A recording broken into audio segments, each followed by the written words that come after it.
We have a bunch of fantasy football teams to look at, so we are going to jump right into it. From our first team coming out from Jace, says having rough weeks with my receiving core. Seems like they're all boom or bust at this point. Feel like I am one move away from being a contender. Any move you think we should make for a top wide receiver? We should also be looking to grab Jonnu off the waiver wire to play him over Evan Ingram. I would say that I'm not dropping Ingram at this point. Obviously, with Ingram on bye week 12, you're going to have to pick up somebody regardless. And Jonnu Smith definitely going to be a great call. I mean, if you were looking at the matchup this week, it should be a spot where you actually have a lot of credit going over to the Miami Dolphins offense, according to Vegas Sportsbooks. They currently have them projected out to be a top 5 scoring offense in the NFL this week. Currently, our team name is K9s. We are sitting here at 6th in the league analyzer. Very a stagnant league where there's not like a super strong juggernaut team. It's not like there are teams at the very bottom that have given up completely either. It's a 12-team league where you start 2 wide receivers and 1 flex. So waiver wire options aren't going to be phenomenal, but at the same time, you don't necessarily need to prioritize depth because you can only start 3 wide receivers at the very most.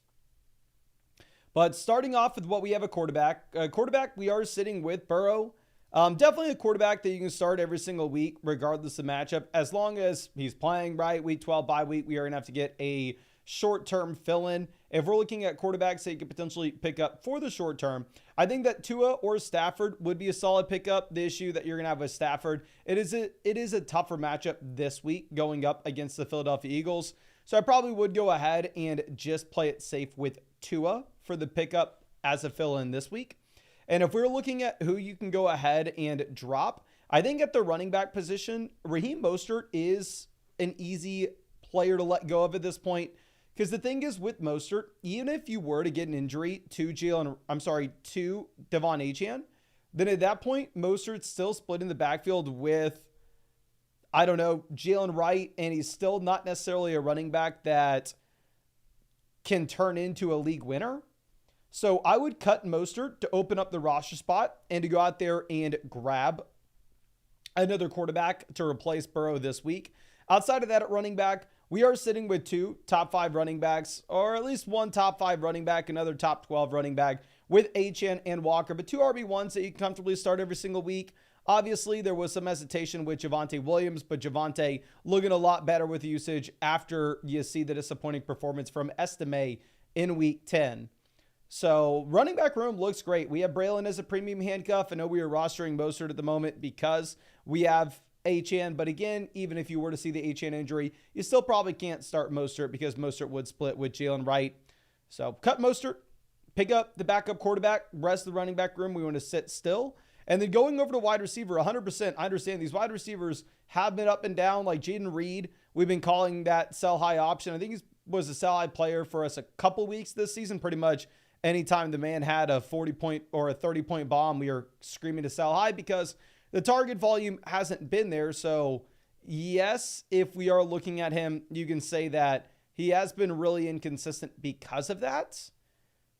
But coming off of this performance, I don't necessarily know if it's one where it's going to be easy to sell Jaden Reed. While Reed's not my cup of tea, he's still a fine wide receiver too.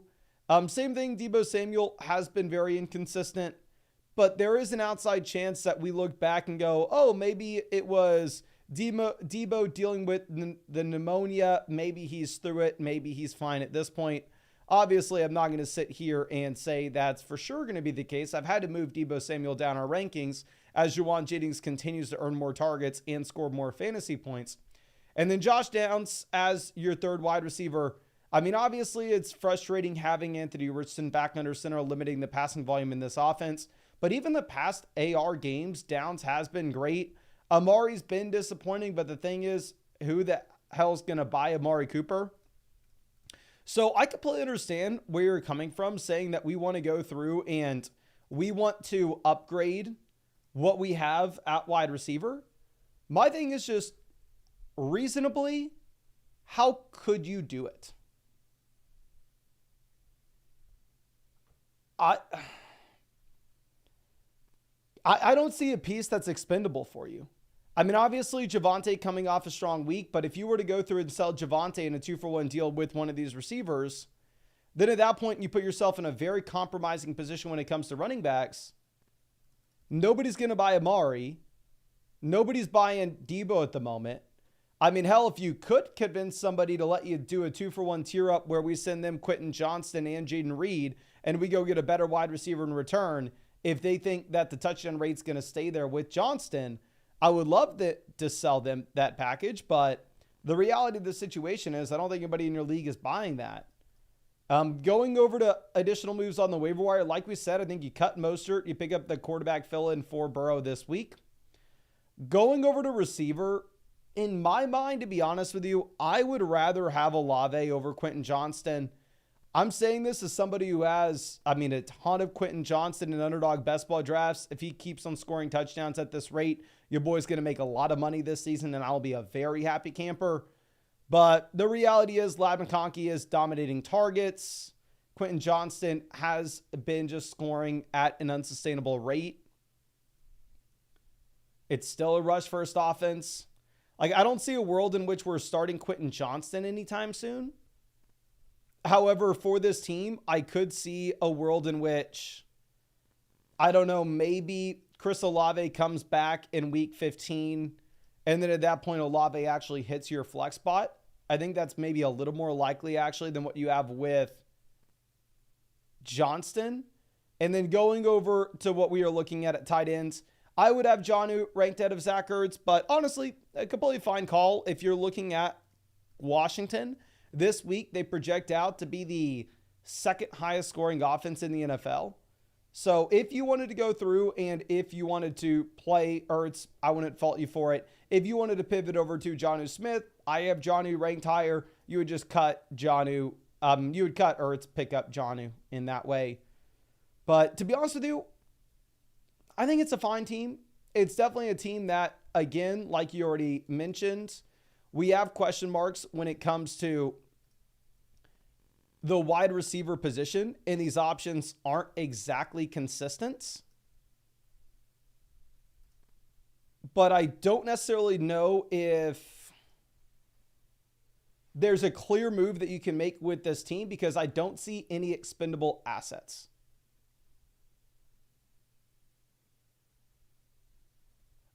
So I think you're just rolling, making some small waiver wire pivots. I really do appreciate you and really hope I was maybe able to help you out in some way here. I would love to tell you, oh yeah, let's go sell Javonte and Jaden Reed and go get a better receiver.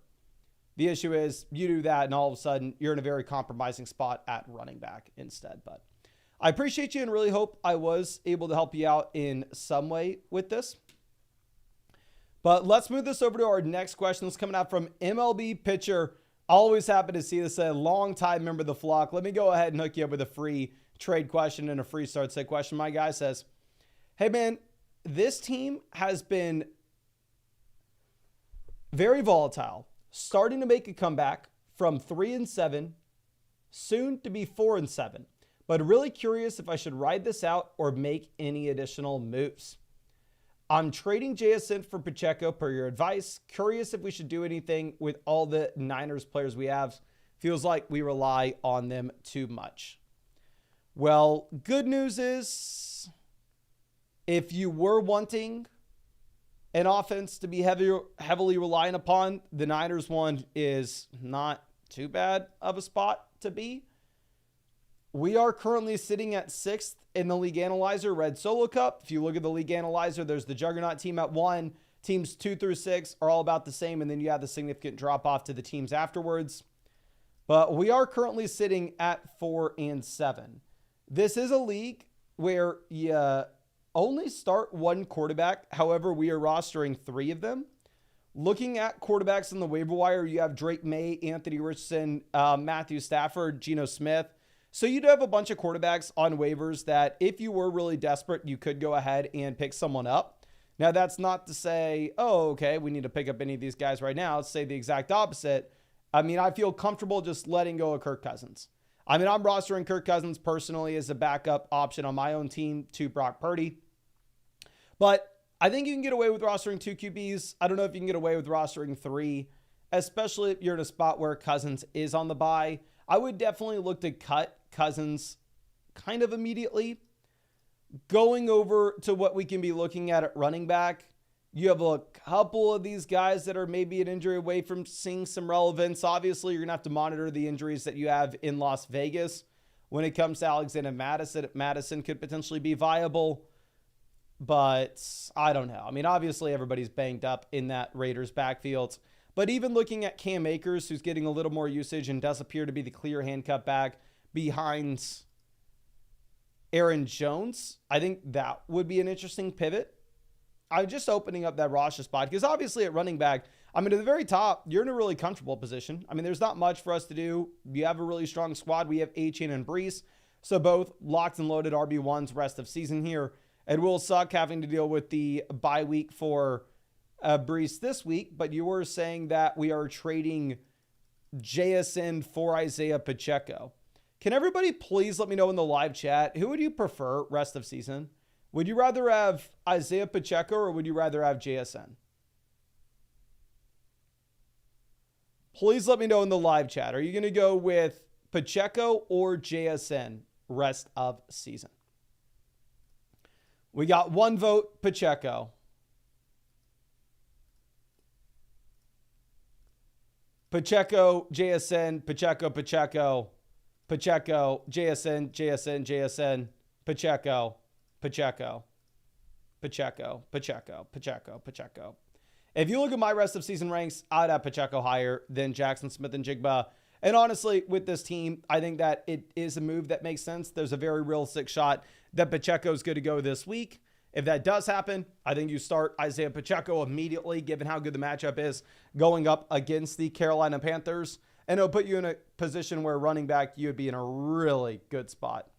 I'm going over to wide receiver. We have Cooper Kupp, who obviously is a locked and loaded wide receiver one rest of season that we can easily rely upon.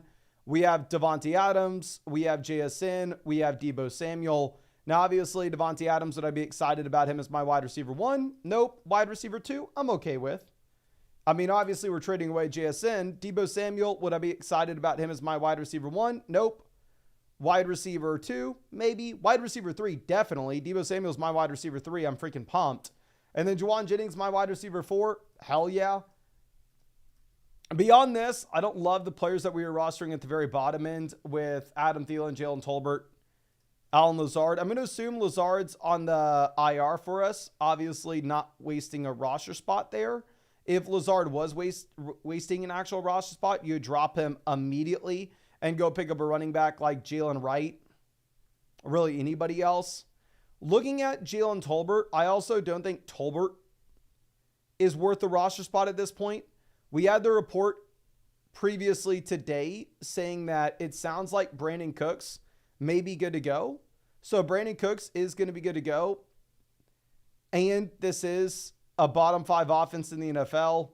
Tolbert can't be viable. Tolbert was only a viable option before because it was an offense that was limited with the wide receiver depth and obviously had a lot of passing volume with Dak Prescott under center. But now at this point, I think we go ahead. We cut Tolbert. We pick up a wide receiver, maybe like Mike Williams, who obviously hasn't done much in Pittsburgh, but you've only had the 2 weeks there. You could go instead look at an option like Tyler Lockett, Jalen McMillan, if you wanted. And then going over and looking at what we have with the tight end position, I think it's an easy spot to just go ahead and cut Dawson Knox. I would rather roster either Zach Ertz or Cole Kmet.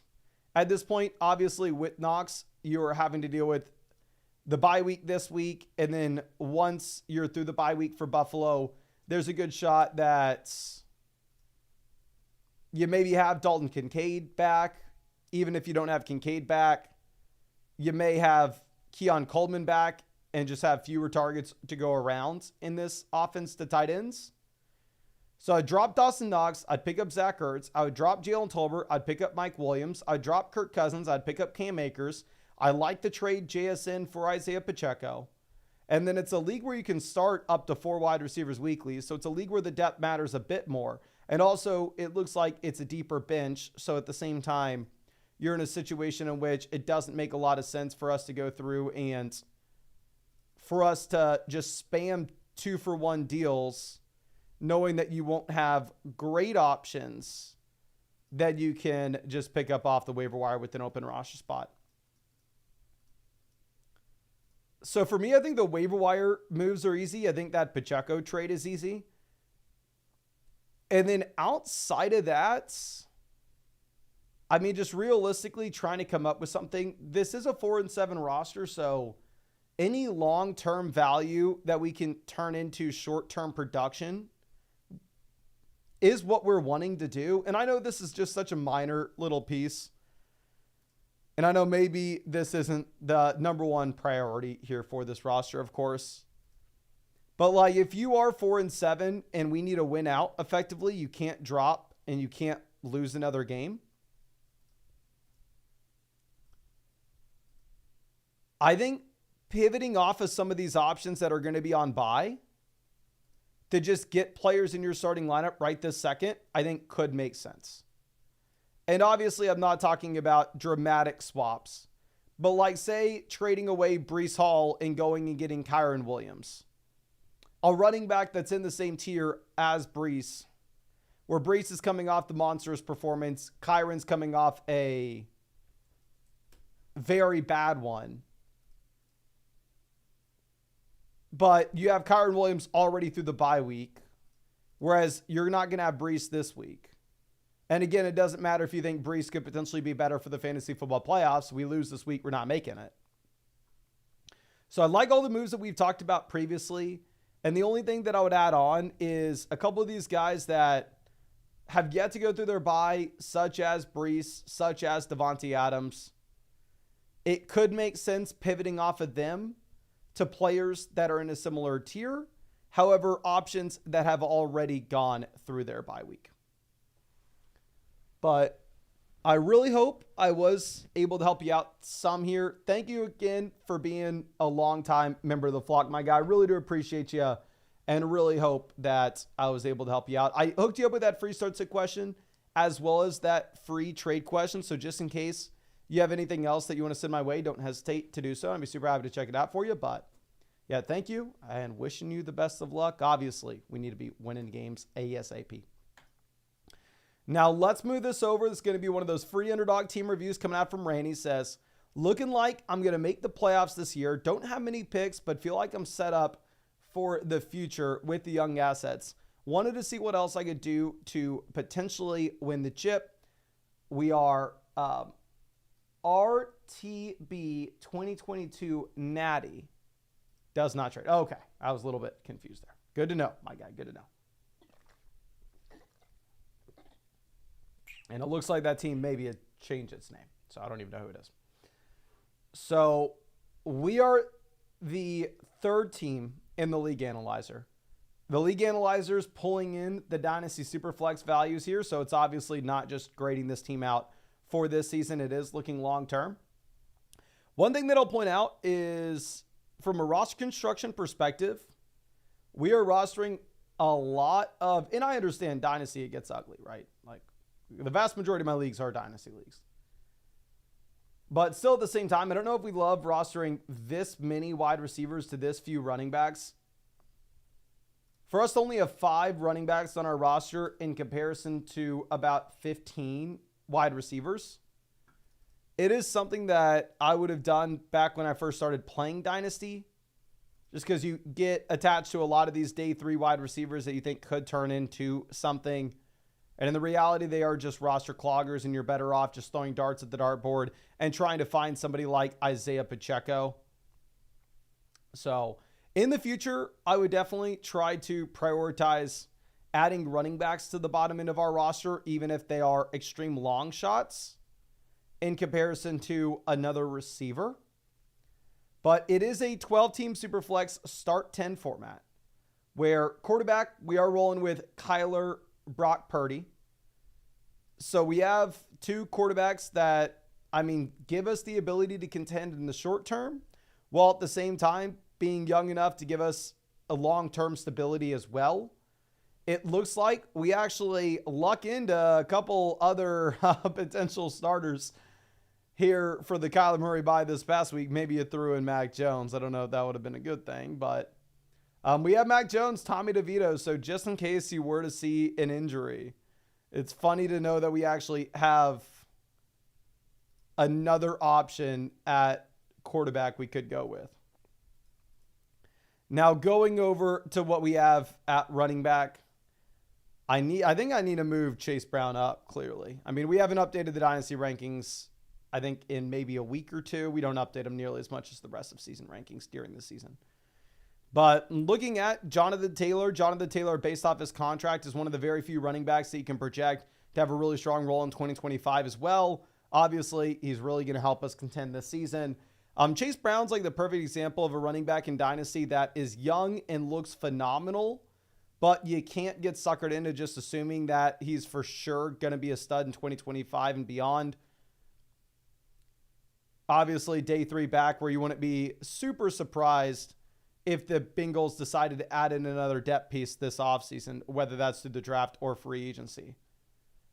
We have Montgomery as an asset that's going to be able to help us contend right now. So we have 3 running backs that should be able to help us contend right this second. And going over to wide receiver, we are sitting with cornerstone assets that we can win with this season as well as build around for the long term, such as Chase, Neighbors, Nico Collins.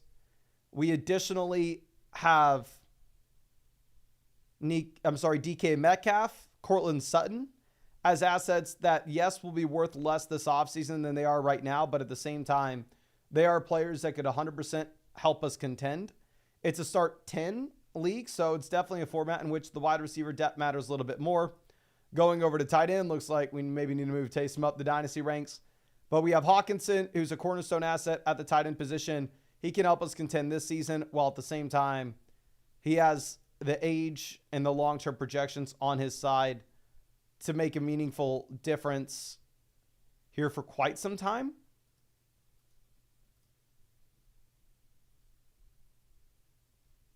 This is a great team. Construction-wise, again, the primary change that I would have, and I know it's much easier said than done in Dynasty because the waiver wire is an absolute dumpster fire. But if possible, I would love to go through and I would love to try our best to roster additional running backs at the bottom end in comparison to wide receiver. It is a team that's going to make the playoffs. It looks like we are currently sitting at 13-9. But realistically speaking, what could this roster do here in terms of trades? You don't really have any assets that we can say, oh, okay, this is only a long-term piece. Let's cash it in. Let's get some production right now. The only assets you could say with that are the future picks. I would rather hold on to the future picks, to be completely honest with you, unless you could go out there and make a no-brainer trade. Like, obviously, if a team with Saquon Barkley is sitting here and they have no shot to contend, and you're able to send them Chase Brown in a second and go get Saquon Barkley, if you can get a stupid value like that, obviously we're not going to stop us for doing it for no reason. But outside of like stupid obvious deals, it's a roster that's well balanced across the board. It's not like we have expendable assets that are very easy, clear sell high candidates. So I think you're in a really good spot, and I don't know if there's much that you would need to do with this roster, to be honest. I think we're probably leaving it as is on a contending Dynasty team, but I really do appreciate you. Congrats on having a great team here. Again, you are 3rd in the league analyzer. I'm wishing you the best of luck for the playoff stretch. Again, thank you for using that free team review as well. But I hope I was able to help you out maybe in some way. Now, let me refresh this here. We have a bunch of teams to get through from yesterday. We ran out of time in yesterday's stream. But this one coming out from Samir, happy to see you. Let me hook you up with both a free trade question and a free start sit question, just in case maybe there's something that we don't get to in the stream for you. Says, about to move to 3-8 on the season. An early CMC plus Tyreek draft really messed up the long-term fab Any advice on how to avoid a toilet bowl loss? Desperately have to avoid this punishment. Dear God, my friend, dear God, it's not looking good. 3-8. Not only are we 3-8, but we are near the bottom in the league analyzer as well. This is, to my knowledge, a one quarterback formats, but it looks like maybe the league analyzer is pulling this in incorrectly because there are a bunch of people rostering 3 to 4 QBs. So Samir, if you're in the live chat right now and you could let me know, is this a Superflex league? I'm going to operate under the assumption that this is a Superflex format. If not, for the love of God, what the hell are we doing? Let's cut Mac Jones. And honestly, even if it's a Superflex league, I would still cut Mac Jones, and I would instead pivot over and look at Bryce Young. I think you have more hope with Bryce Young than you do Mac at this point, especially with Thielen coming back, Coker coming on, and Leggett looking decent as well. But regardless, outside of that, Purdy, Mahomes, we can start a quarterback effectively every single week. They are through their buys as well. Am I in love with Purdy as my QB1? Probably not. I have him as my QB1 in the Flock League. I would definitely like a better option if possible. I wouldn't be excited about Mahomes as my QB1, but Mahomes in a super flex spot, that's great. So quarterback's fine, right? Going over to running back, we are currently sitting with 2 RB1s rest of season. We have Brees, Chase Brown. Chase Brown looks phenomenal at this point. Kareem Hunt looks like he is transitioning back to just being a premium handcuff running back, not particularly somebody that you can consistently rely upon going into the future. We are getting Mike Evans back in here. Wide receivers, probably the weakest position that we have. And let me also reverse this real quick and just make sure we're on the same page. If this is a one quarterback format, for the love of God, cut both Rodgers as well as Mac Jones. And then at that point, you're going to be picking up some of the premium handcuff running backs, such as Zach Charbonnet and such as Tyler Algier. And if it's a super flex league, you cut Mac Jones regardless, and instead you pivot over and you get Bryce Young. Now going over to what we have at wide receiver. You have Mike Evans, solid wide receiver 1, right? Definitely more excited about Mike Evans, my wide receiver 1 in a 12-team format in comparison to a 10-team league. 10-team league, maybe view Evans more so as that low-end wide receiver 1 where we can get by with him. But obviously good spot with how good Baker's been this season with the injury of Godwin as well. Zay Flowers, Ladd McConkey, wide receiver 2, wide receiver 3. Amari, wide receiver 4, DJ Moore, wide receiver 5. We can get by with it. 12-team league, I'd definitely be more excited than a 10-teamer. But this wide receiver room's kind of whatever. We can get by. Going over to tight end, we are rostering 3 guys currently. We have Taysom, Otten, Evan Ingram. Cut Evan Ingram, to be honest. Under the assumption that this is a league that's not tight end premium.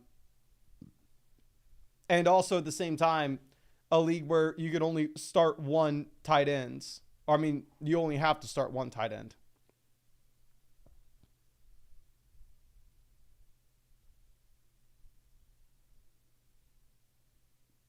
Okay.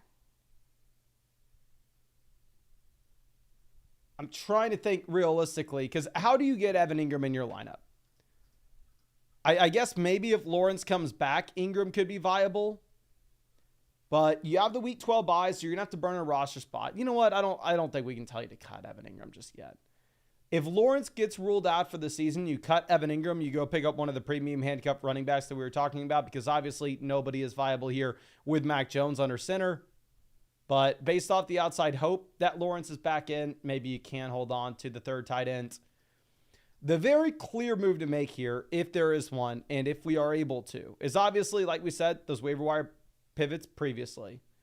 But the second thing, and the main thing I'd be looking at, is seeing if you could potentially go ahead and package together one of the tight ends, whether that's Taysom Hill or whether that's Cade Otton, and seeing if we can send them in a 2-for-1 deal with a wide receiver, whether that's Flowers or Ladd, to go get an upgrade at wide receiver in our starting lineup.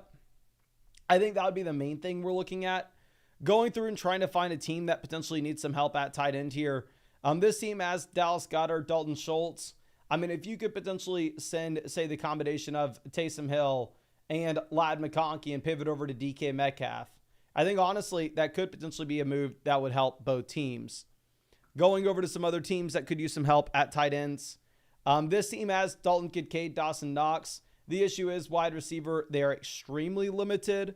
But, I mean, hell, if you could go through and if you could potentially send them the combo of Taysom Hill and Mike Evans to get to A.J. Brown, I think that could make sense as well. Then it would open up that roster spot for you where you don't have to feel as bad about rostering 3 tight ends. And then you could just roll with Cade Otton and Evan Ingram rest of season here. So I think that's the clear trade if there is one. I would like to upgrade wide receiver. I would like to get rid of the 3rd tight end on our team. Ingram's probably still too valuable to just go out there and flat out cut at this point. So, I mean, if you can go ahead and sell one of the other 2 top tight ends, that would be nice. And then, obviously, we drop Mac Jones. We pick up Bryce Young. If it's a Superflex league, if it's a 1 quarterback formats, then at that point, we're going to go ahead and we are just going to cut both Aaron Rodgers and Mac Jones. And instead, we will be picking up the premium handcuff running backs off the waiver wire, such as Zach Charbonnet and Tyler Algier. But I really do appreciate you and really hope I was able to help you out in some way with this. And again, thank you for being a member of the flock. I believe we hooked you up with the free start sit question. Yeah, we hooked you up with the free start sit question and the free trade question as well. So just in case you have anything additional that you want to send my way, I'd be super happy to check it out for you. But yeah, thank you again, and really do appreciate you, of course. But let's move this over to our next question coming out from the DeClaw. Says, first year actually watching you. The team's 7-3, gonna be 8-3. First time making the playoffs, 5 years. Dear God, my guy. Took you 5 years to make the playoffs? Trying to gear up for the playoffs. Trade deadline Wednesday. I'm nervous about the team. Any trade ideas for running backs or a good flex? Or do you think the bench is solid?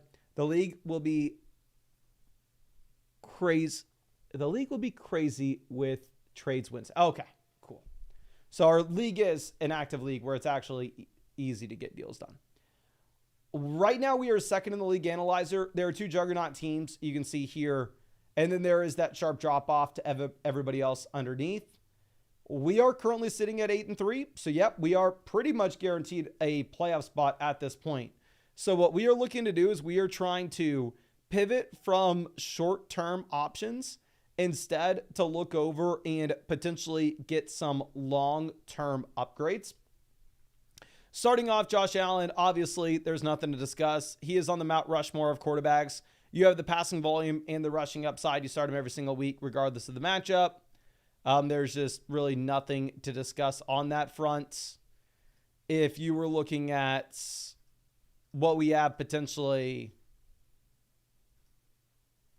with, I don't know, this week, because he's on the week 12 bye. You have Cousins on the week 12 bye as well.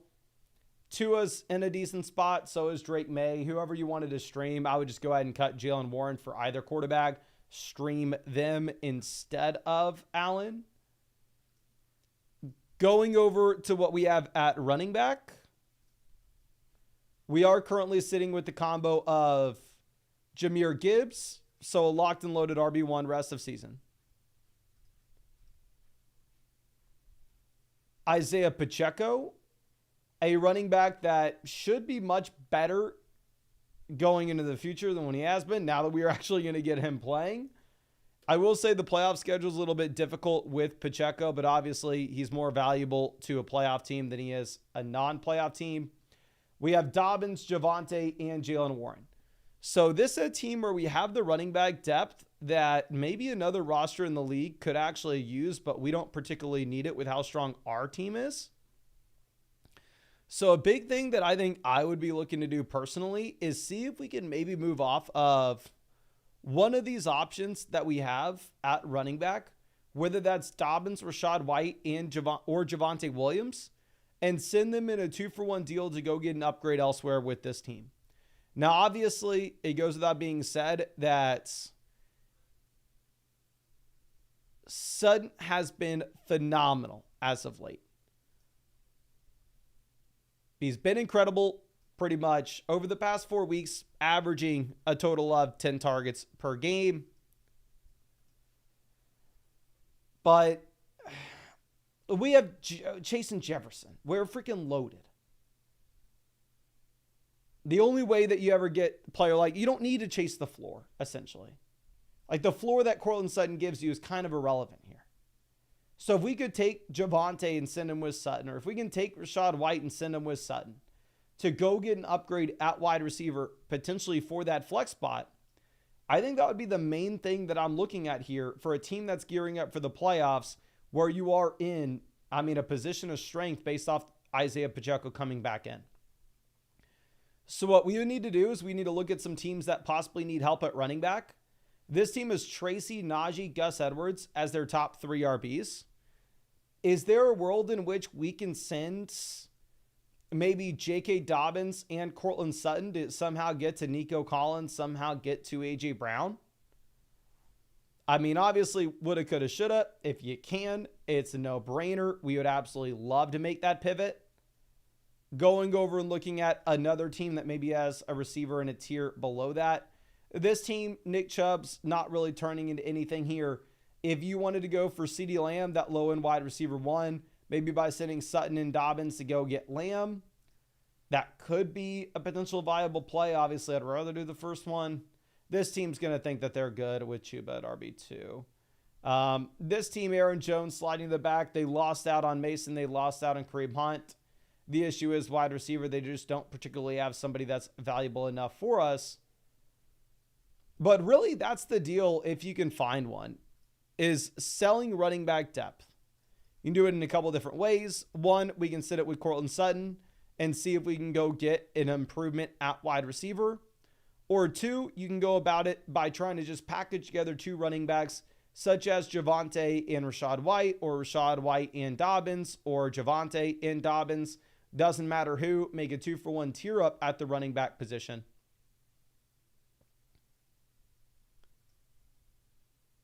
Because we don't need the running back depth, but obviously it's very difficult for me to sit here and say that this team needs to do anything when you freaking have Jamar Chase, Justin Jefferson, Jahmyr Gibbs, Josh Allen, Travis Kelce, and you're about to get Pacheco back in.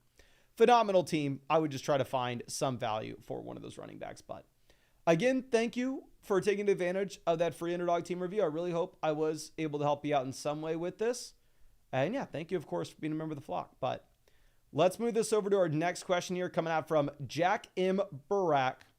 Long-time member of the flock, always out here. Let me hook you up with a free trade question and a free start sit question. My guy says, like my team, but do you think I should try to get a quarterback or roll with Knicks? Also, not confident in my second flex spot, starting either Amari or Tracy. Any moves you think we should make to get a better player in that spot? Okay, our team name is BIP. Looking at the league analyzer, there are 4 pretty strong teams. We are one of them. Then afterwards, 5 and 6, kind of similar to us, but then the bottom 4 teams look like garbage. But we should be in a decent spot. We are 6 and 5 as well. Oh my gosh, we're freaking loaded here. You are in a great situation.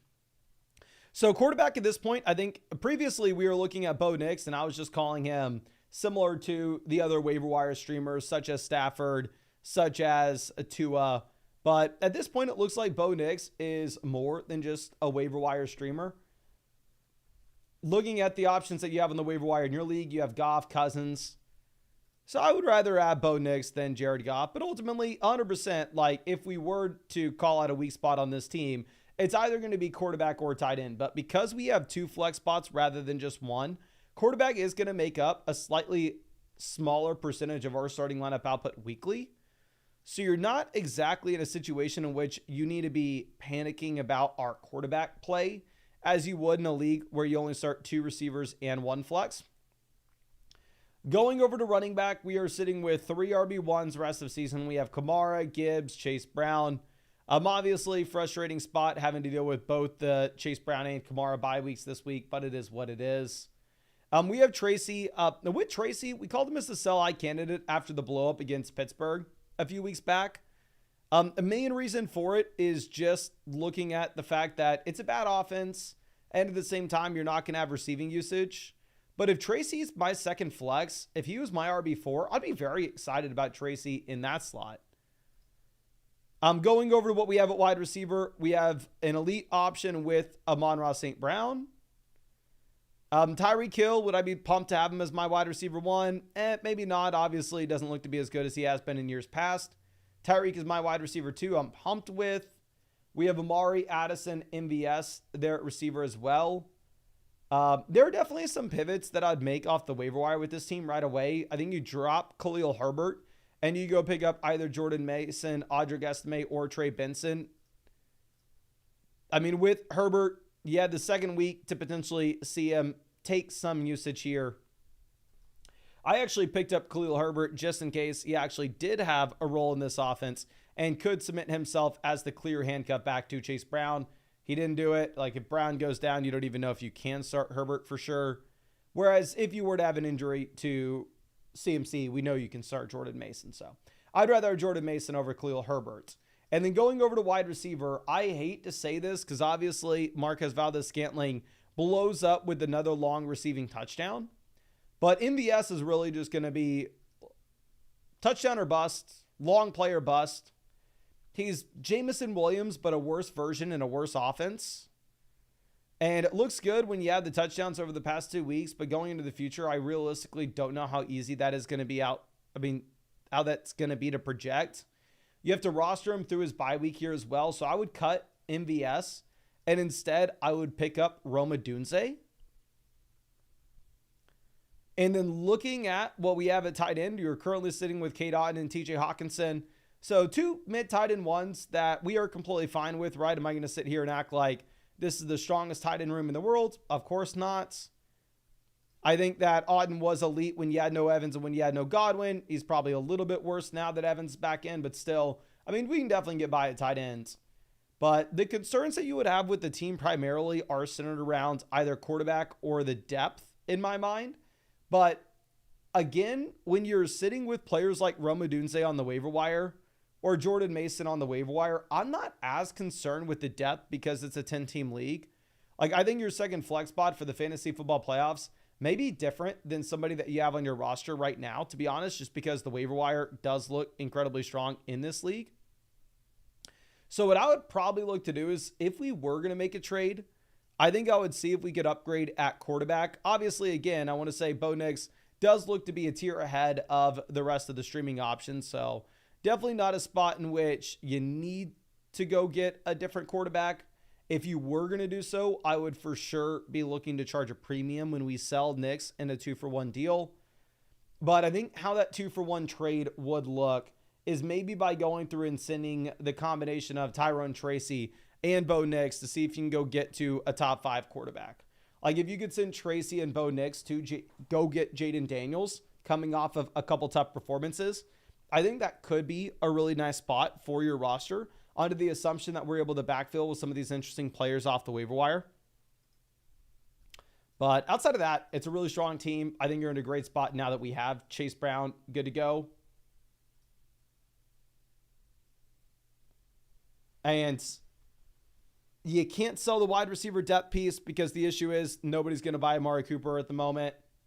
Nobody's going to buy Addison. Nobody's paying for MVS.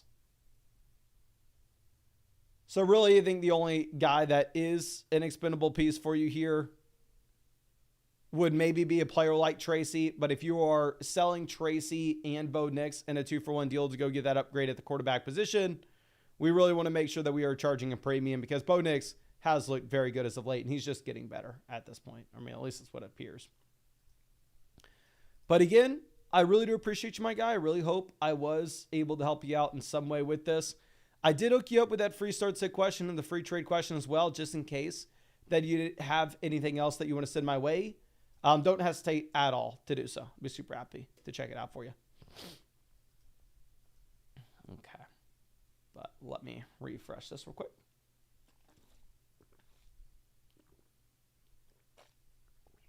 Okay. This coming out from WTH Omp. Or W Thomp. I don't know. It says, Sup Mason, longtime fan, started 0-5, now 4-7. I'm assuming by longtime fan, you mean starting in week 6. That's what I read that as, my guy. Team was bad because of CMC, Mahomes, Marvin, Waddle, Diggs. A 6-point passing touchdown. Playoffs start in week 14. So Mixon has, dear God. 1 game behind Big Narc. Offered Hawk Montgomery for Kittle. Only Tea Time, Henry Legend, and Project 090 trade.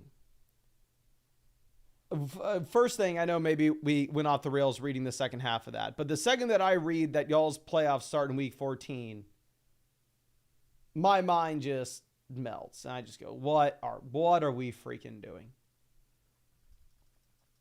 Now, if I was a playoff team here, I would say, okay, you got to sell Joe Mixon. You got to get Mixon off the squad. Looks like Mixon's the only week 14 bye that we have outside of Drake May, but obviously nobody's trading for Drake May. But the issue is it's a 4-7 team. We have to win out regardless just to make the fantasy football playoffs. So there's no reason to sell Mixon. We're in the playoffs now. But anyway, it is a league where you start 2 wide receivers, 1 flex. We are effectively just streaming the quarterback position. So quarterback's going to matter more because you only start 2 receivers and 1 flex because they make up a higher percentage of your starting lineup output weekly. Plus the fact that you actually have 6 points per passing touchdown. That's going to change quarterback value a bit as well. Obviously, the elite level guys can separate themselves a bit further. And at the same time, the rushing upside of the quarterback position matters a little bit less because obviously in a 4-point passing touchdown format, you're getting a pretty big gap between the quarterbacks that are going to get you 6-point rushing touchdowns versus the quarterbacks who are only going to get you 4-point passing touchdowns. So rushing upside still matters, of course. It's just not the number one priority when looking at these QBs. I would personally drop Geno Smith and I would go grab Bo Nix off the waiver wire. Bo Nix has the week 14 bye, so I know maybe you're going to say, well, Mason, I'll have May and Bo Nix both on the same bye week. But the thing is, there should be enough of production here at quarterback with like Stafford, AR, Caleb, all these guys on the waiver wire. So by the time you get to week 14, if that's still an issue and we're still in it, then at that point you could decide to just go ahead and maybe drop Drake May for Matthew Stafford or whatever you want to do at that point. But I definitely think long-term, or at least even this week, Bo Nix is a better option than Geno Smith. I'd probably start Nix immediately. Going over to running back, it's a league where you only start 2 running backs and 1 flex. So running back's going to make up a high percentage of our starting lineup output. We have Joe Mixon, Chase Brown. So we have 2 locked and loaded RB1s rest of season. We have Tracy, Brooks, and Braylon Allen. So obviously Brooks, Braylon Allen, more so just the handcuff backs. The guy goes down in front of him. They look very appealing. Tracy, you have volume in a garbage offense, which does cap the ceiling. And I would say, like, generally it would be interesting to sell Tracy in this context. But the issue is Mixon has the week 14 bye. Chase Brown has the week 12 bye. So you actually really do need Tyrone Tracy to cover some of the running back depth needs over the next month. Going over to wide receiver, we're rolling with A.J. Brown as well as Puka Nacua. So when we're looking at the 2 locked and loaded wide receiver ones, you'll love to see it both through their buys as well. We don't have a lot of wide receiver depth beyond this. We have Cedric Tillman and Ricky Pearsall. So there's not a lot to discuss there. And the main thing is you're not necessarily in a spot in which we can go through and sell one of the wide receiver depth pieces to go get an upgrade elsewhere. Nobody's going to buy any of these guys. And for me, it sucks because, trust me, I drafted a ridiculous amount of Ricky Pearsall in underdog drafts this offseason. Now, with that being said, I would still personally go ahead and I would drop Pearsall for Rome Odunze, where Rome's averaging about 8 targets a game, 7.5 targets a game since the bye week. Maybe the offense continues to improve with the change with the offensive coordinator. So I would drop Pearsall. I'd pick up Rome Odunze. And then going over to tight end, we should have Kittle back this week. So I think you go ahead, you just drop Dawson Knox. And I wouldn't make that Kittle trade. I would just go ahead and hold on to George Kittle here, who should be tight end 1 rest of season, who's already through his bye week as well. And the thing is, you go ahead and you look at the waiver wire. This is a team that has great options on waivers. Like, so if you were to go through and you were to trade Kittle for 2 pieces, that would also limit your ability to go ahead and pick up like a free option of Zach Charbonnet off the waiver wire, right? So for me, I would hold on to Kittle. I would drop Dawson Knox. I would immediately pick up Charbonnet. I would drop Ricky Pearsall. I would immediately pick up Rome Odunze. I would drop Braylon Allen, and I'd be picking up Jordan Mason. The reason being is if you look at Jordan Mason, Braylon Allen, and Tyler Algier, they're all pretty much the same guy. They're all running backs that you wouldn't consider starting outside of if the guy in front of them got injured. However, if we're looking at Braylon Allen and Tyler Algier, these are 2 running backs that have a bye week this week, so there's no shot that we're seeing Breece or Bijan get injured. Whereas obviously there's a chance that you could see a CMC injury. And then at that point you have, I don't know, maybe Jordan Mason turning back into a must-start option every single week. So, and then also I'd drop Geno Smith and I'd pick up Bo Nix. So drop Geno, pick up Nix, drop Allen, pick up Mason, drop Pearsall, pick up Rome, drop Dawson Knox, pick up Charbonnet. I would say trade Tracy in a 2-for-1 deal to go get an upgrade elsewhere, but based off the bye weeks with how they are currently set up, we are actually needing to hold on to that additional running back depth piece. And yeah, I wouldn't make the Kittle deal because there is plenty of depth that you can find off the waiver wire as well.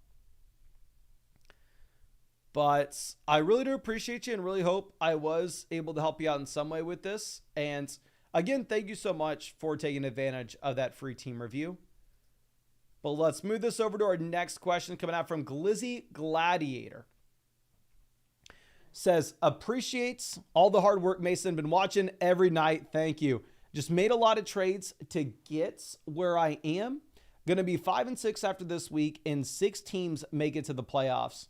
Okay, so 6 teams make it to the playoffs in a 10-team format. Should be very easy to make it to the playoffs. You actually possibly, small percentage depending on the league that you're in, could get in with 8 losses. You could be 6-8 and make it.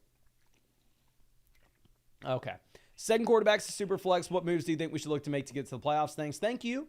First thing I'll say, if this is a Superflex format, completely ignore the league analyzer with how it ranks these teams because it is pulling in 1 quarterback redraft rankings. So if it's a Superflex league, it is kind of irrelevant. We have Superflex Dynasty rankings. We just don't have Superflex redraft rankings.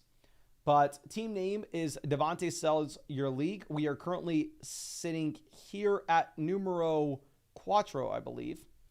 And we picked up Tommy DeVito.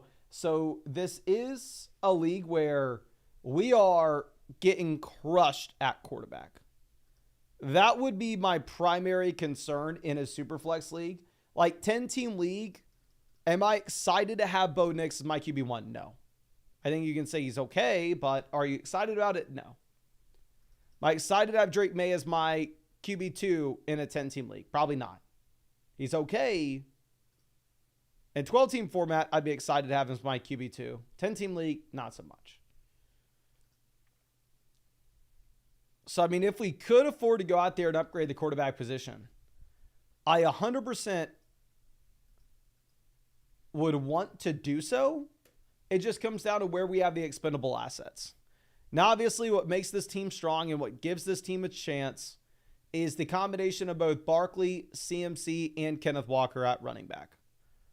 I mean, we can start all 3 running backs every single week. RB1s rest of season here relatively easily. While, of course, we're not rostering a ton of depth beyond these guys, they're all through their bye weeks. They're 3 of the best running backs in fantasy football. This is one of the very few scenarios where I think you can get away with not having a ton of running back depth. Now, going ahead and looking at what we have at wide receiver, Tyreek Hill, Devontae Adams, wide receiver 1, wide receiver 2. We can get by with it. Are we super excited about it? Probably not. Looking at what we have with the wide receiver depth, Cedric Tillman, Jordan Addison, we can get by with it. Are we super excited about it? Probably not. Again, 12-team league would be a lot better here than a 10-team format. And then we are rostering a couple of these guys like Waddle, Adam Thielen at the very bottom end. So I will say there are some clear waiver wire pivots that I'd look to make. While I 100% understand that you're in a spot in which wide receiver is much weaker for us than what we have at running back. If you look at the options on the waiver wire currently, there are running backs that I feel like we just simply have to pick up. Like, even with us having a weaker wide receiver room, what are the odds that you ever look at a player such as Adam Thielen as a viable option for your starting lineup in a 10-team league, with Leggett showing life, with Jalen Coker impressing, and with this being one of the worst offenses in the league? Like, even if Leggett got injured, do I view Adam Thielen as some must-start option that's going to win your league? Probably not. So for me, I think I would very much prefer just pivoting off and maybe looking to cut Adam Thielen and go ahead, and I would rather just pick up Javonte Williams. You get another impressive performance here with Javonte going up against the Raiders. There's a shot in which you could look to then flip Javonte with Bo Nix, flip Javonte with Drake May, and go get an upgrade at quarterback. I would also, honestly, at this point, and I hate to say this, but I think you would maybe consider dropping Jalen Waddle in favor of Rome Odunze. Like, I'm saying this as somebody who has Waddle on his own team, but realistically, since the bye week, Waddle's averaging 4.5 targets per game. Since Rome's bye week, he's at 7-8 targets per game. Now, of course, if you look at our rankings, I have them back to back. So I really do think it's up to you, and it's a personal preference type move, but it's definitely something I would consider. Could y'all please spam the chat? Would y'all rather have Rome Odunze, or would you rather have Jalen Waddle rest of season? Are you going to go Rome Odunze, or are you going to go Jalen Waddle rest of season? Please let me know.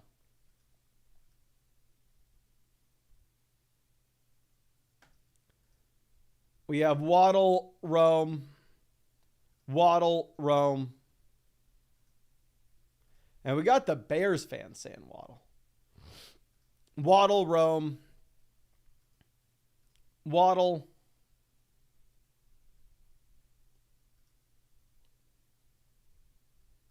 Waddle. So it does look like you have more people on the Waddle side than you do the Rome Odunze side. So maybe you decide to ignore me on this. Like I said, I have them ranked back to back.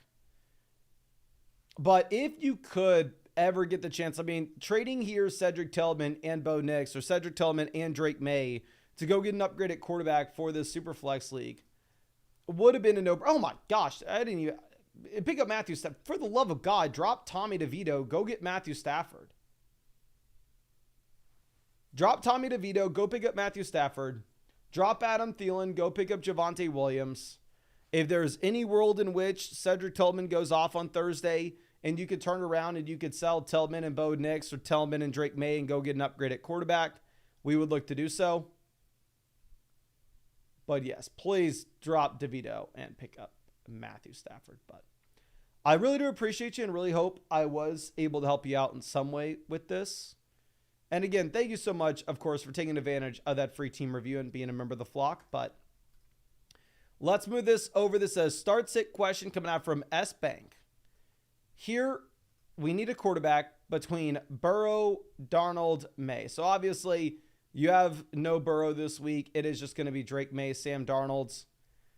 Let me confirm with this, but right now you have an implied team total, obviously higher for the Vikings at 21.5 points going up against Chicago.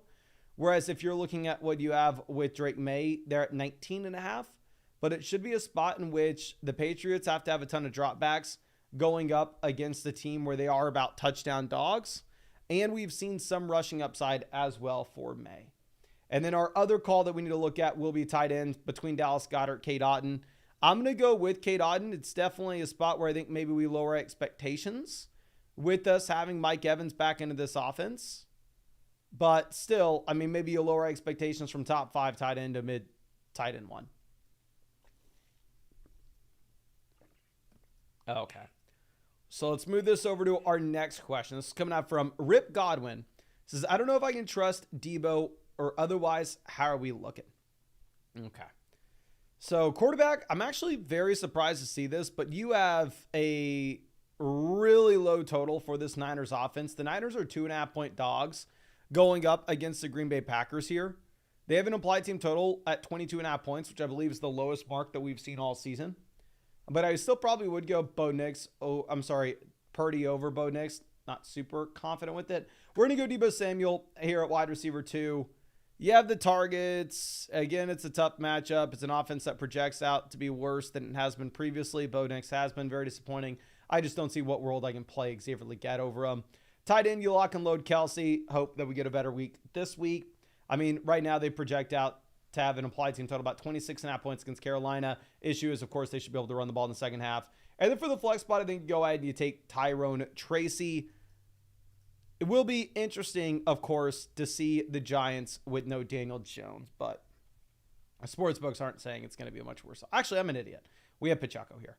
If Pacheco plays, you go Pacheco. Pacheco doesn't play, you go Tracy.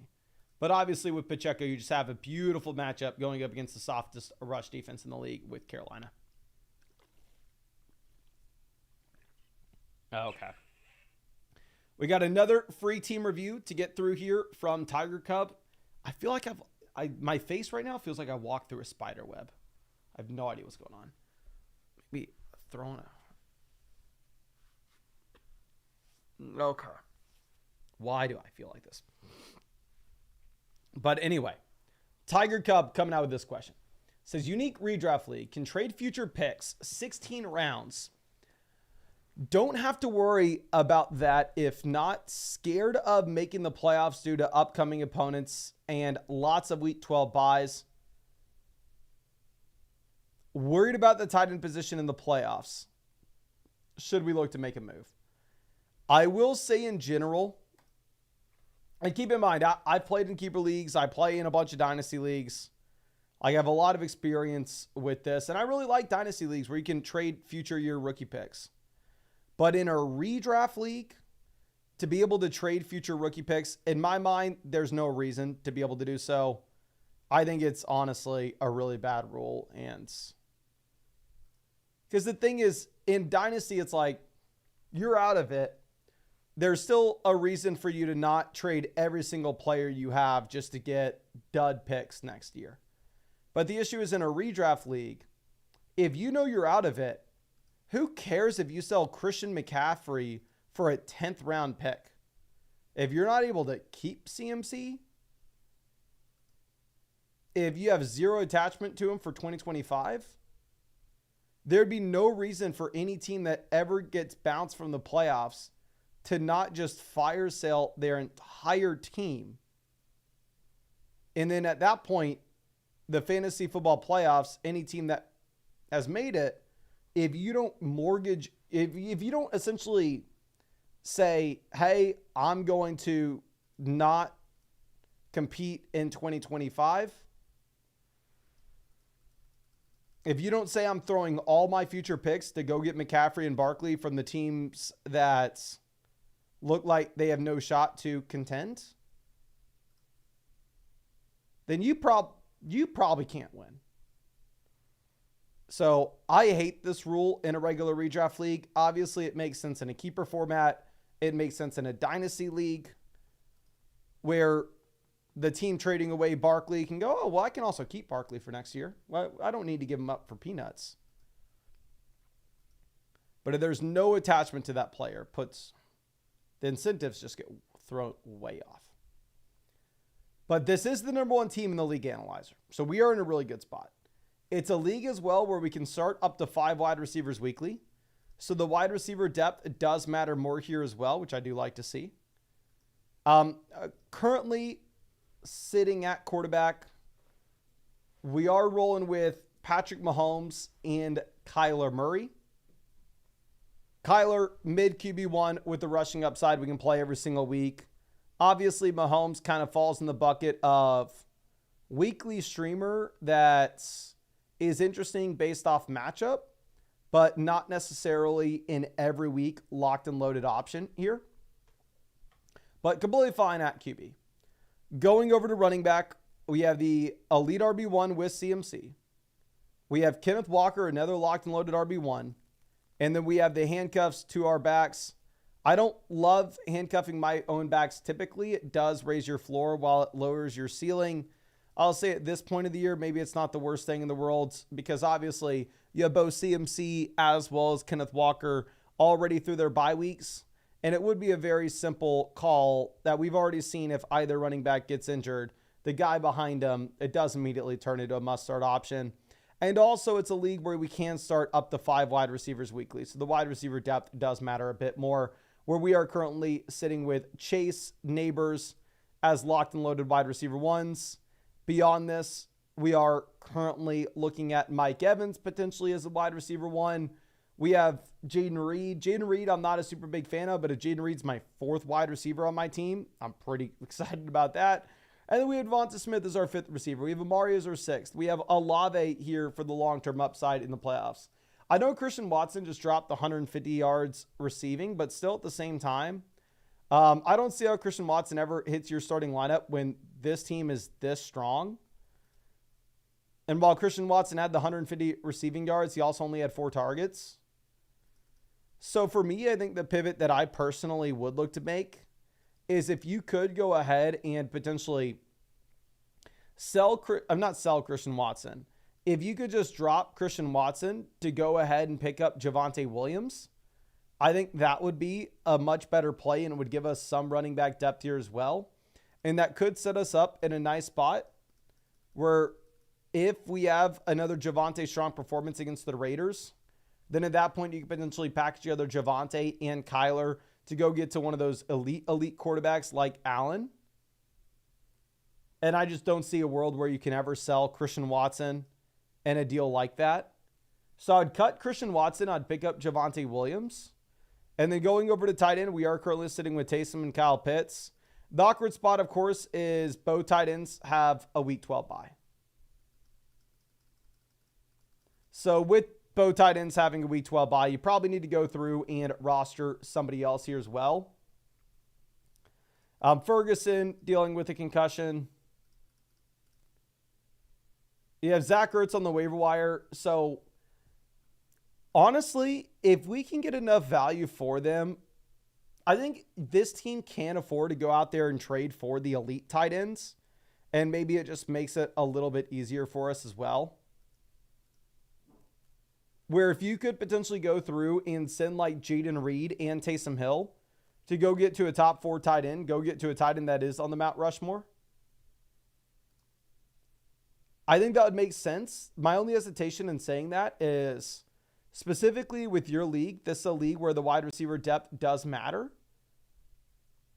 So if we are selling one of those wide receiver starters like Jaden Reed, you're going to need to make sure that you are getting a decent price tag in return. Like, it's not like you can sell wide receiver depth pieces for peanuts in your league in particular. But outside of that, we make the pivot with the waiver wire and go pick up Javonte.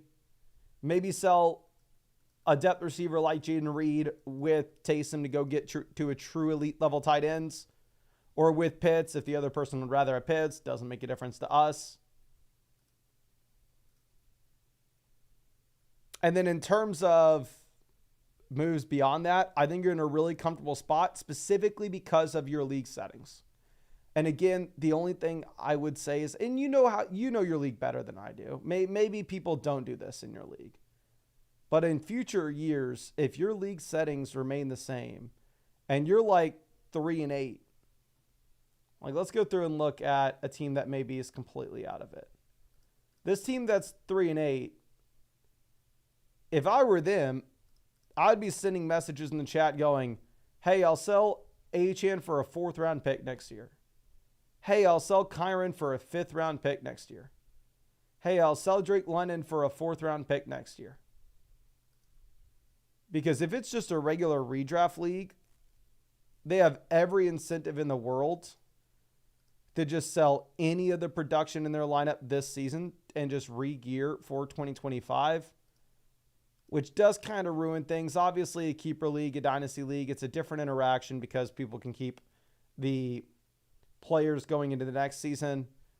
So if you wanted to try to take advantage of that team, you definitely could.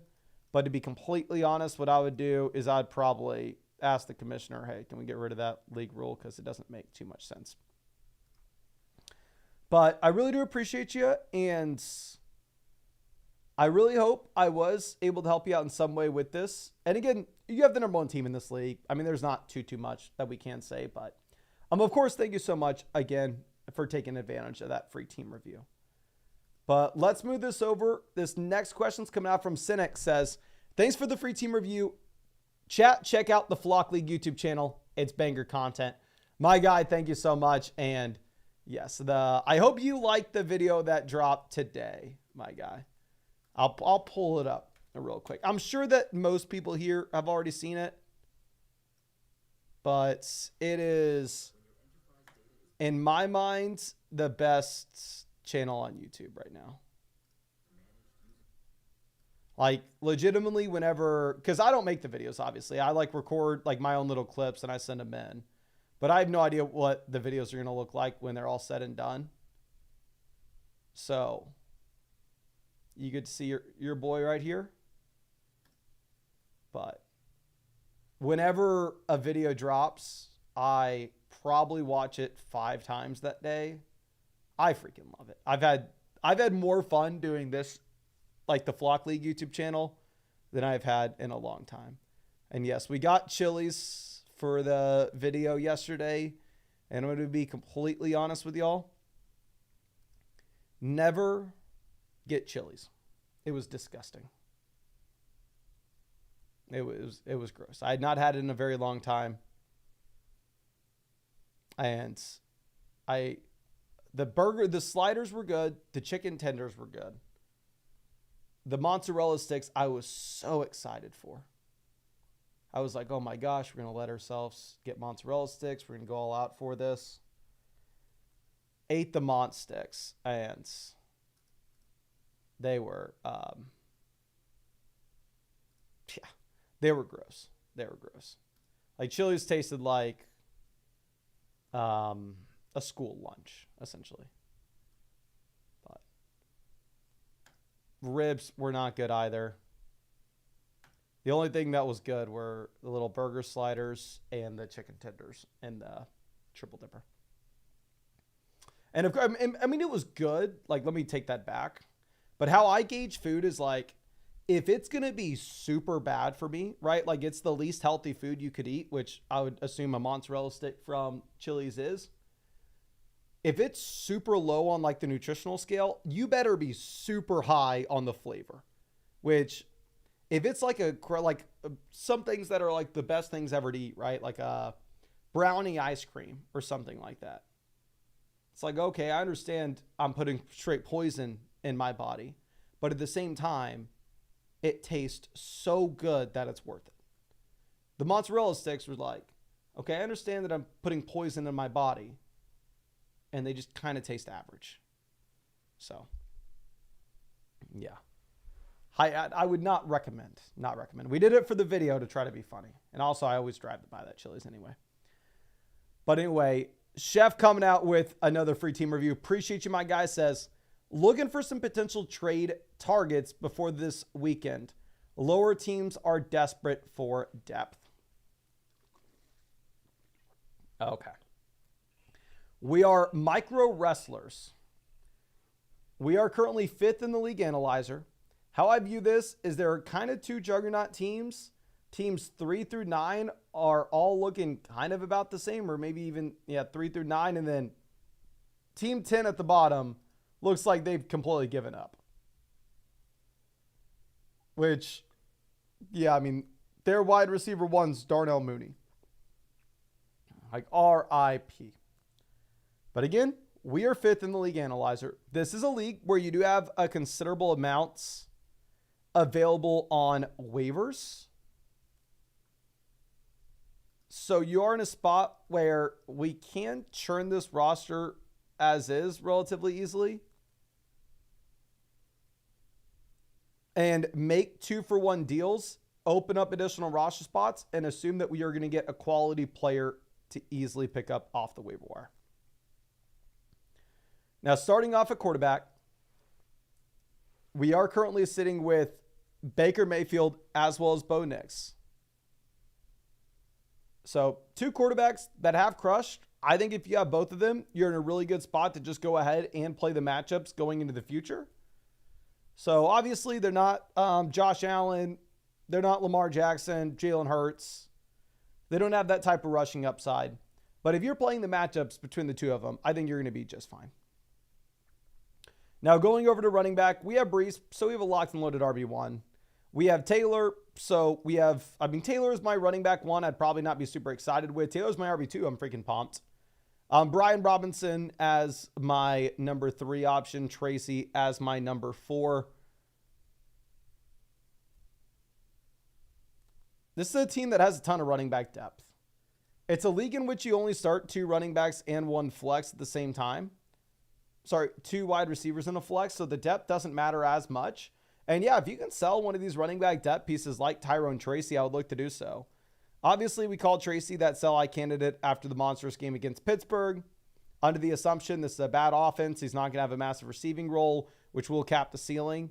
And yeah, I don't necessarily see how we get Tracy in our starting lineup. Now, of course, I don't want to go crazy saying that none of the depth here matters, because we do still have to deal with the Breece Hall bye week this week. Then we have to deal with the Brian Robinson, Jonathan Taylor bye weeks in week 14. So it's not like we're selling Tyrone Tracy for just anything. But I mean, if you wanted to see if we could take Tracy and send him in a 2-for-1 deal with either Baker or Bo Nix, if a team with an elite quarterback needs a running back, maybe we could swing something there. Like, this team has Josh Allen and Jaden Daniels. The issue, of course, is they don't exactly need Tyrone Tracy. This is the juggernaut team. But I mean, if there's any world where you could send them, say, Tyrone Tracy and Baker Mayfield to get to Jaden Daniels, where they have Josh Allen, that'd be interesting. I'm going over to another team that has an elite quarterback. This team has Jalen Hurts. They don't need a running back. This team has an elite quarterback with Lamar. Their RB2 is Nick Chubb. So honestly, and they just lost Kareem Hunt with Pacheco coming back in. So, I mean, if you could go through and if you could make that play for Lamar, I would love that. Now, the issue, of course, is Tracy's probably not enough to get the job done. Instead, you would more likely than not actually need to go ahead and sell a more exciting running back, somebody like Jonathan Taylor and Baker Mayfield, to get to Lamar Jackson, which is, I think, something you can consider in this league format in particular. And then I think that should really be it in terms of the teams where a quarterback trade is available. Going over to what we have at wide receiver, we are sitting with Puka and Kupp. So really comfortable spot, right? Absolutely no hesitation. Both guys are must-start options every single week. Higgins, a really strong depth piece. I mean, every game he's played, he's been phenomenal. Amari, a wide receiver depth piece with upside here at the very bottom of the roster as well. And then going over to tight end, we have an elite tight end. We have McBride already through the bye week as well. So you don't need a backup option. If you were going to roll with the backup, I'd prefer Taysom over Jonnu. But in reality, because we have the elite level tight ends, especially if you were going to look to sell one of the running backs with Baker to go get to a true elite level QB, then at that point, what I think you'd maybe look to do is pick up like Jonathan Brooks, Zach Charbonnet, Jordan Mason off the waiver wire, some of these premium handcuff backs instead. So I think they would have a more of a ceiling to help your roster than somebody like Jonnu, especially if you have other viable tight ends that you could always look at off the waiver wire. So I would drop Braylon Allen. I'd pick up Jonathan Brooks right now. I would drop Jonnu Smith. I'd pick up Zach Charbonnet right now. I think Braylon Allen's also one of these handcuff backs where if you were to get an injury to the guy in front of them, then all of a sudden he could turn into an every week starter. The issue that you have with Allen in particular is this running back in which he's on bye. So the probability to get a Breece Hall injury is much, much lower than if you get an injury to Kenneth Walker or if you see an injury to maybe Chuba Hubbard. So for me, I would prefer to drop Jonnu, drop Braylon, pick up Brooks, pick up Sharp, and see if we can sell a running back depth piece with a quarterback to get an elite QB. But really appreciate you and really hope I was able to help you out in some way with this. And again, of course, thank you so much for being a member of the flock. Okay. Therese asking if we can explain the free team review process. So, of course, if you wanted a free team review, all you do is go sign up to Underdog Fantasy. We don't have it loaded right now, but go over to Underdog Fantasy. Y'all have heard me do an ad read for it every single video for the past 5 years. Use promo code FLOCK, make a $10 deposit, then set up an account on flockfantasy.com with the same email address. And then every morning, Underdog sends me the list of emails that signed up to Underdog with code FLOCK and made a $10 deposit from the day prior. And we then accredit all matching accounts on flockfantasy.com with a free team review voucher. And once you get your free team review voucher the following day, you go hit the personalized advice button. This is where you could always send in any questions on flockfantasy.com. You go through the team review process. It should say free when you get to the creator page next to my name, and you can submit it to me. But yeah, 90+% of the team reviews that we do on the live stream are all free with people taking advantage of the Underdog offer. But yeah, again, like Chef did here. So thank you, my guy. Really hope I was able to help you out in some way with this. But Rameda coming out with our next question. This is a trade where we're sending Adams and Jennings for Olave. This is a Dynasty deal. So in Dynasty, yes, give me Olave. I definitely think you have to be still concerned about Olave's concussion history, because this isn't the first time, right, that we have dealt with concussions for Olave. I think this is maybe his 4th concussion. It is beginning to be a concern like Tua. The main difference is Tua as a quarterback. It happens in primetime games versus Olave is not on those primetime games when he's getting knocked out. So it's definitely concerning. It sucks.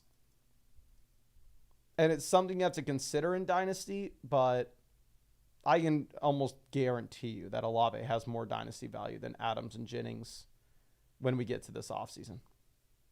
Obviously, Adams and Jennings will be better for this season if you were trying to contend. But Mr. Skeeter, also coming out with a free team review, says, May Mason was looking if you had any potential thoughts on moves to make for a playoff push. The trade deadline is this week. Okay. Well, let's go ahead and let's dive into this. Appreciate you, my guy. This is a 14-team format, so options on the waiver wire should be a little bit worse, and depth should be a little bit more important. We are the Blue Shells. We are currently 5th in the league analyzer. If you look at this, the top 6, 7, 8 teams are all kind of in contention. And then afterwards, you'd have a significant drop-off to some of these teams at the bottom that look like they are out of it. But we are currently 8-3, so we are in a phenomenal spot. We are just hoarding all these running backs that could turn into weekly starters. You absolutely love to see it, as it is a 2 wide receiver, 1 flex format as well. So it's not like you can get a ton of receivers into your lineup. Starting off with what we have at quarterback, I mean, we are currently rolling with Jordan Love, especially in a 14-team format. I'm excited to have Love, obviously much worse in like a 10-team league to have him as your starting QB. But he's a quarterback that should be viewed a tier ahead of the streamers, a tier behind the elite options, because of course you're not going to have the same rushing upside as what you're going to see with some of the true elite QBs in fantasy. Going over to running back, it's a spot where not only do we have the depth and the amount of names, but also in the amount of running backs that are actually just seeing starting jobs. Like, we have Connor, Pacheco, Swift, Javonte, all with roles. It's a 14-team format, so to have this many running backs that are viable is a very rare thing. Connor, Pacheco, Swift are all through their bye weeks as well. Javonte is the only one who isn't. So looking at this setup here at running back, I think in a 14-team format, there's a very real possibility that we can go ahead and we can look to try to move one of these options, such as Javonte Williams coming off a very strong week in a 2-for-1 deal to go get an upgrade elsewhere. Like, in my mind, I love that we are rostering this many running backs as well, because obviously with Jalen Warren, if Najee Harris were to go down, Warren becomes a must-start option.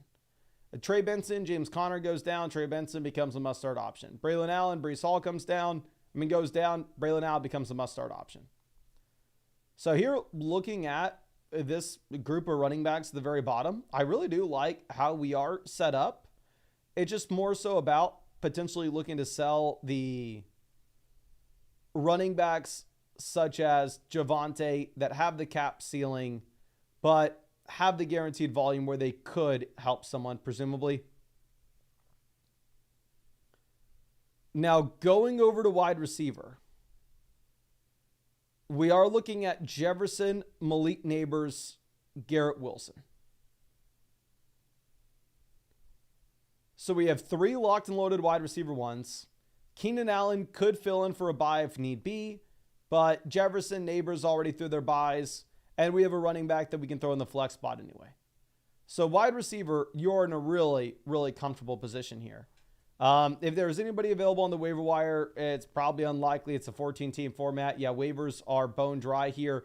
The waiver wire is bone dry at tight end as well. So I think you have a great squad. The only thing I think you could potentially look to do is sell a running back for a tight end, which I know is very boring. But then, I mean, you could drop Whistlet, pick up another running back that's an injury away from making a difference like Roshan. So, I mean, if you wanted to go to a team that needs running back help, I mean, I'm sure we can find plenty in this league. Issue with the team at the bottom, of course, where Etienne's their RB2, is they don't really have somebody that we're excited about. Like Kyle Pitts isn't that much better, of course, than freaking Will Dissly. There are a bunch of, God, it's a 14-team league, so there are a bunch of teams that could use running back, but also there aren't too many teams that have a top-end tight end that we would want. This team is Raheem Mostert as their RB3. The fact of the matter is they're probably not trading for a running back unless you have the Henry or Jacobs injury. Then they probably come crawling, begging to you, and maybe we can make a play for Kittle. But the issue is the deadline is approaching quickly. This team has Kelsey. They have Montgomery, Brian Robinson, and that's it at RB. So, I mean, obviously, we could try to send a deal where maybe we package together, say, DeAndre Swift and Will Dissly to go get to Travis Kelsey. I think it could make a lot of sense for our roster in particular. The issue is just convincing them to do so. And then going through and looking at some other potential pivots with teams with tight ends. Issue is, again, the teams that have tight ends also have running backs, so they're not that desperate. I think maybe the Kelsey team is the one that we are looking at. I think you are set up in a really nice way. Another thing you could look to do is with one of those teams that maybe desperately needs some help at running back is if you wanted to send like Javonte and Jordan Love and see if we can go get to a quarterback that's on the Mount Rushmore that has the elite rushing upside. We can afford to sell one of these running back depth pieces that is getting the opportunity and gives you a baseline floor. Just because obviously we already have that floor and we have that ceiling elsewhere as well. But I really appreciate you and really hope I was able to help you out in some way with this. Again, thank you for being a member of the flock. And I really hope we get to see you out in a live stream sometime soon. And thank you so much for taking advantage of that free team review offer as well. But let me go ahead and get this fired back up. Okay. So this starts at questions coming out from Newton's Law. Says, thanks for your advice and keep up the awesome work, Cookamore. And Cookamore is my guy. Really do appreciate you. Excited to check this out. Here, quarterback, we are looking at Kyler versus Daniels. I'm going to go Jaden Daniels. Obviously, Daniels has been disappointing. He hasn't been running the ball as much. If you look at projections this week, though, sportsbooks actually have the Commanders as the second highest scoring offense in the NFL going up against the Dallas Cowboys. Going over to wide receiver, I know Puka's in a tough matchup. So honestly, for that reason, maybe you instead pivot over to Nico Collins. More likely than not, you're playing Puka anyway. Yeah, we are going to go ahead and we are going to get Puka here in the flex. This is a phenomenal team where you freaking have, Tyreek Hill down there on the bench. So one thing that I think you could look to do is go and quote unquote overpay for an elite tight end just because you're so strong elsewhere. But yeah, I would go Daniels over Kyler, and I'm going to go Puka and Nico over Tyreek. Now, Tiny Dancer coming out with our next question. This is a trade question. This is Ramondre and Khalil Shakir versus James Cook. I'm going to go ahead. I'm going to take James Cook. We had Khalil Shakir as that sell-high candidate. Reason being is while he has absolutely crushed, it's been an environment where Amari's been injured, hasn't really done anything. Keon's been injured. Dalton Kincaid was injured over the past 2 weeks. Now you have the bye week in week 12. In week 13, there's a good shot that Keon Coleman's back, that Dalton Kincaid's back. And where Shakir had a season high in targets this past week, that probably comes down. And obviously, James Cook is just in a much better offense than what you have with Ramondre Stevenson. So for me, I think this is kind of a no-brainer to go out there and get James Cook. And I know Cook, you have to deal with the bye week this week, but you also have to deal with that with Ramondre in week 14. So it's not like it's a difference in amount of games played here either. But to be completely honest with you, your boy is needing a little bit of a reset. Obviously, we've already looked at a ton of teams. So I'm going to skip past team reviews real quick. We'll get back to them. But I want to get to a bunch of start set questions and trade questions just to reset the brain a bit. But here's Sandman coming out with this next start set. We have no Bijan, no Algier. We're looking at Estime or Cam Akers. I'm going to go Estime. You have a really good matchup against the Raiders. Obviously, Javonte crushes, and Javonte does look like the starter. And Cam Akers had the touchdown this past week. But in reality, now you have Aaron Jones another week healthier. The matchup's not as good going up against Chicago. It's not like Javonte had a ton of volume. Going over to tight ends, I think you go Disley against the Ravens. And then down there in the flex, at this point, I am willing to play JSN over Jaden Reed. Where now it's back-to-back weeks. We get the volume with JSN in the game as well that DK plays. Now, Angel coming out with their next question says, I can also do White for Deebo straight up. I would rather make this deal because at this point, I don't know how we could ever, and I mean ever, start Jalen Waddle. I have Waddle in the Flock League. It sucks that I'm stuck with this bum. Rigo Dowdle's in a garbage offense, but at least he sees volume. And then, I would probably rather have Deebo over Rachaad White. They're definitely getting close. But with Rachaad White, where he's had 5 touchdowns over the past 4 games, Bucky Irving's seeing just as many touches. So I think you actually could have some regression coming soon for White. But let's move this over to our next question.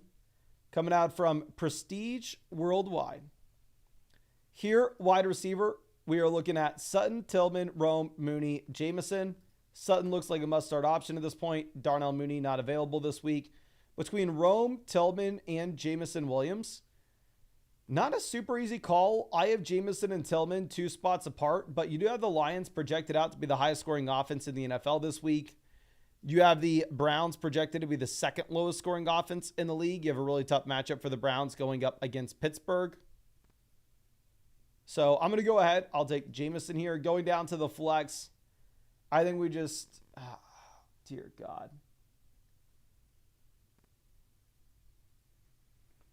You have no Cook. You have no ETN. You have to go Chuba Hubbard. I do not want to start Chuba Hubbard this week. Obviously, Hubbard is absolutely crushed over the past 2. But the Panthers project to be the worst offense in the NFL this week. You have Brooks in. It's a horrible matchup going up against KC. So I'd rather not if we could avoid it. But here I don't think we can. PPAV coming out with this question. This is so easily Chase Brown. It's not even remotely close. Jaden Reed has had 1 game with more than 6 targets this season.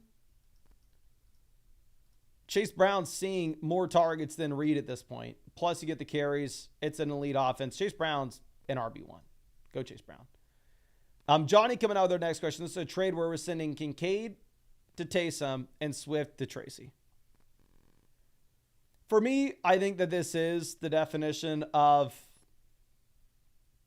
I don't know, personal preference. Wouldn't fault you at all if you wanted to have Taysom ahead of Kincaid. Wouldn't fault you at all if you wanted to have Tracy ahead of Swift, vice versa.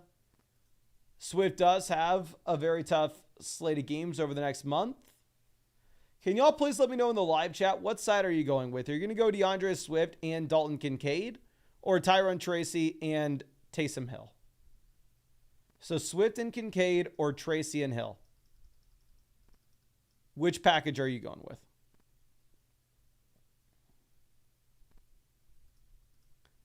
We got 1 vote Tracy side.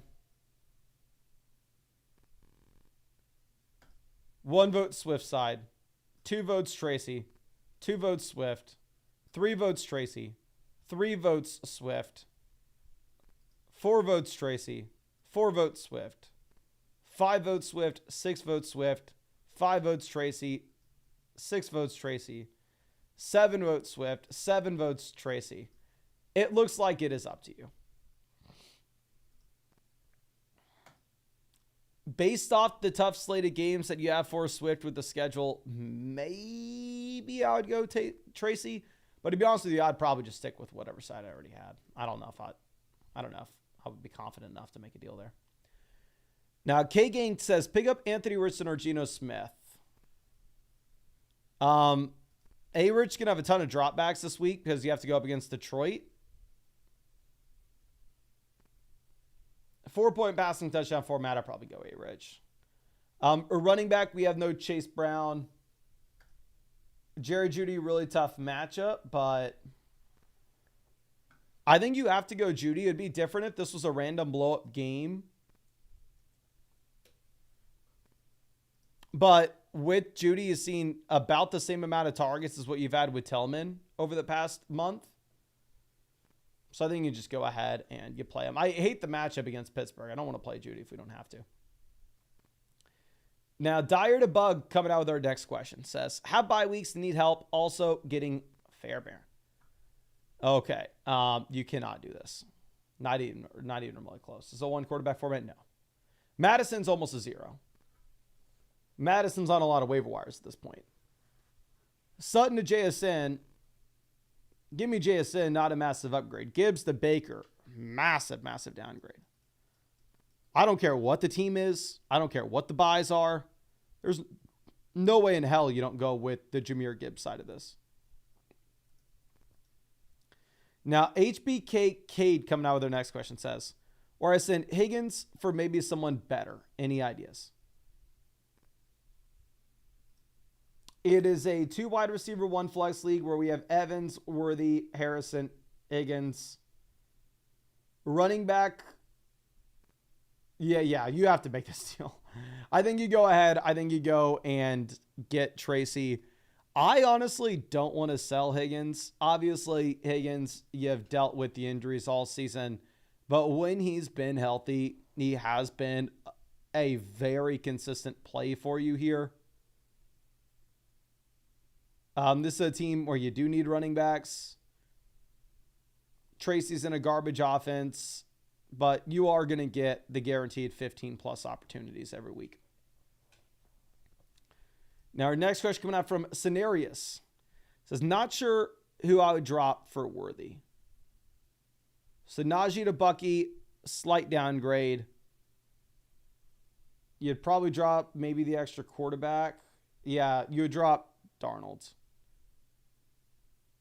So it's like, would I rather have Najee and Darnold or Bucky and Worthy?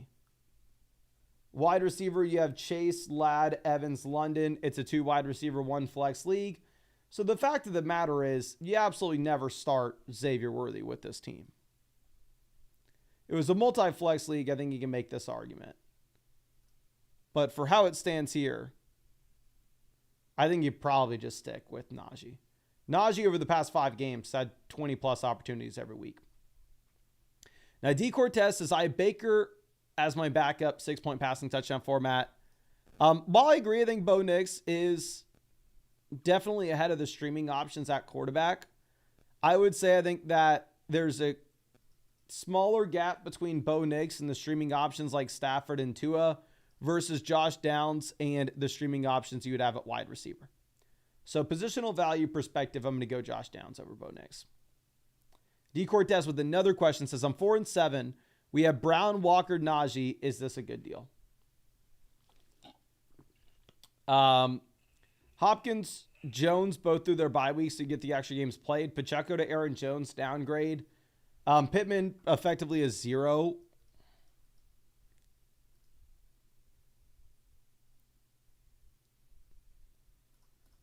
If you're 4-7 and you need wins right now, and you don't know exactly what Pacheco looks like right when he comes in, I'm okay with going with the Aaron Jones and Hopkins side. Again, I think you are downgrading from Pacheco to Aaron Jones. It's understandable, though. If we need to win games right this second, we can't afford the possibility that Pacheco misses or Pacheco starts slow. And you're picking up the additional wide receiver starter as well with Hopkins. Now, Kyle Holman says, need to pick up quarterback, tight end. Allen and Pitts are my starters. Which options are best? Diddley is available for tight ends. So, Stafford has a tough matchup. I think you go Tua. Right now, against New England, you have an implied team total of 26.5 points, where the Dolphins project out yet again to be a top 5 offense in the NFL, similar to they did last week. And then going down to tight end between Jonnu Smith and Zach Ertz. You actually have the Commanders projecting to be the second highest scoring offense in the league this week. I think you can go either way. I'm not going to follow you one way or another. Both obviously crushed. Jonnu Smith has been on the upwards trajectory.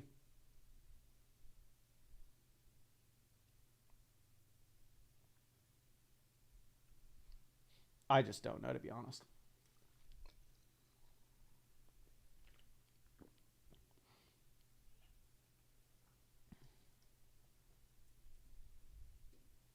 Can y'all please let me know in the chat, would y'all rather have Jonnu or would you rather have Zach Ertz? Jonnu or Zach Ertz at tight end? Please let me know. I wish Underdog had the projections out for both guys already, to be honest. That's literally what I would do if this was my call. We got Jonnu, Ertz, Jonnu, Ertz, Jonnu, Ertz. I think it's personal preference, up to you. Maybe if you are a heavy underdog in your matchup, you go ahead and you take Jonnu to get the correlation in with Tua. Maybe if you're the heavy favorite, you play it safe and you go Zach Ertz. But in reality, I think either option at tight end's fine. I would go with both ahead of Disley, though. Now, Carter coming out with our next question says, this is a must-win scenario. Decent opponents. Who are we throwing in at wide receiver 2? Okay, let's go ahead and check this out. For me, I have Sutton ranked one spot ahead of Jaden Reed at this point. Sutton over the past month is almost averaging 10 targets a game. Jaden Reed has one game this season with more than 6 targets.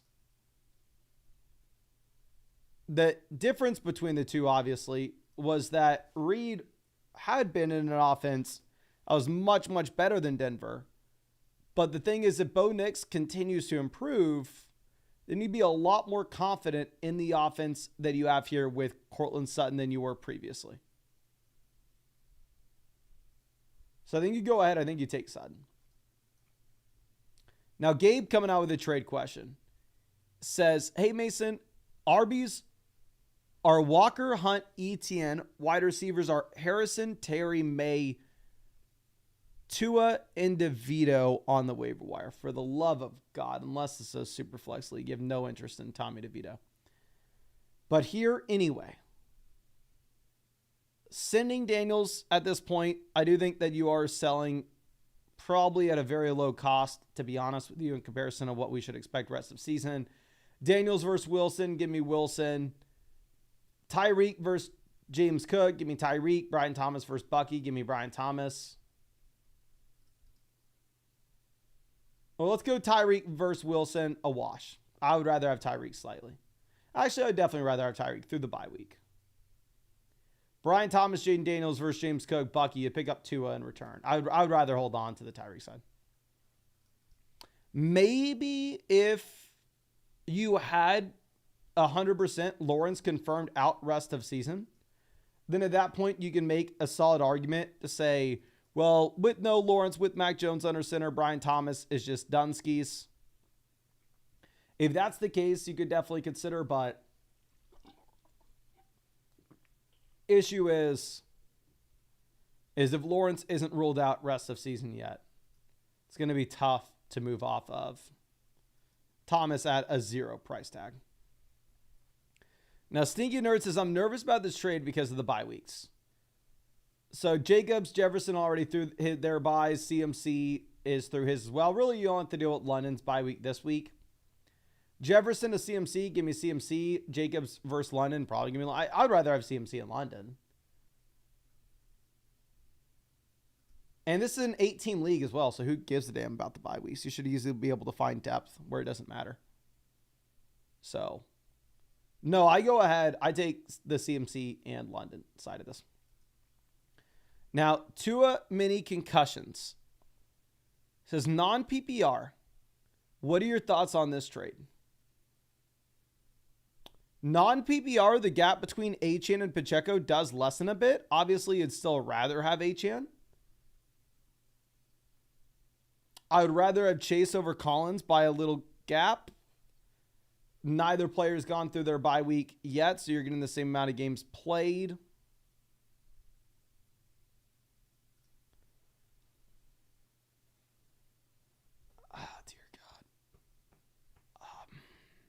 Full PPR format, give me the HN and Nico Collins side. Non-PPR is where things get a little bit tougher because obviously a big reason why HN is the true elite level asset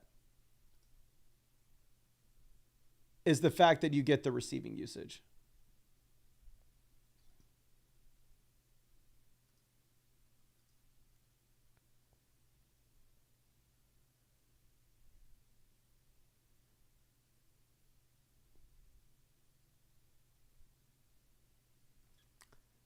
I still probably go HN and Collins. Chase does have a little bit of a tougher fantasy football playoff schedule.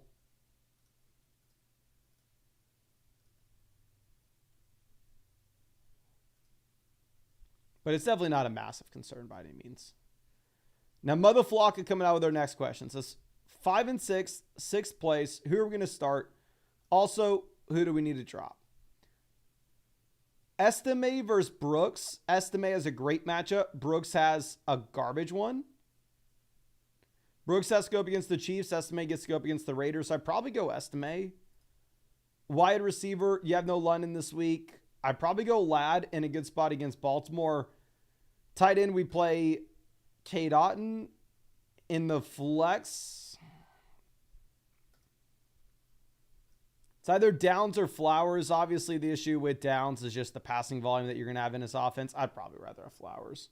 It should be the highest scoring game of the week against the Chargers with Baltimore. And then if you're looking to drop somebody here, I think it would probably be one of the tight ends. It would either be Taysom or Laporta. I'd rather just not roster 3 tight ends.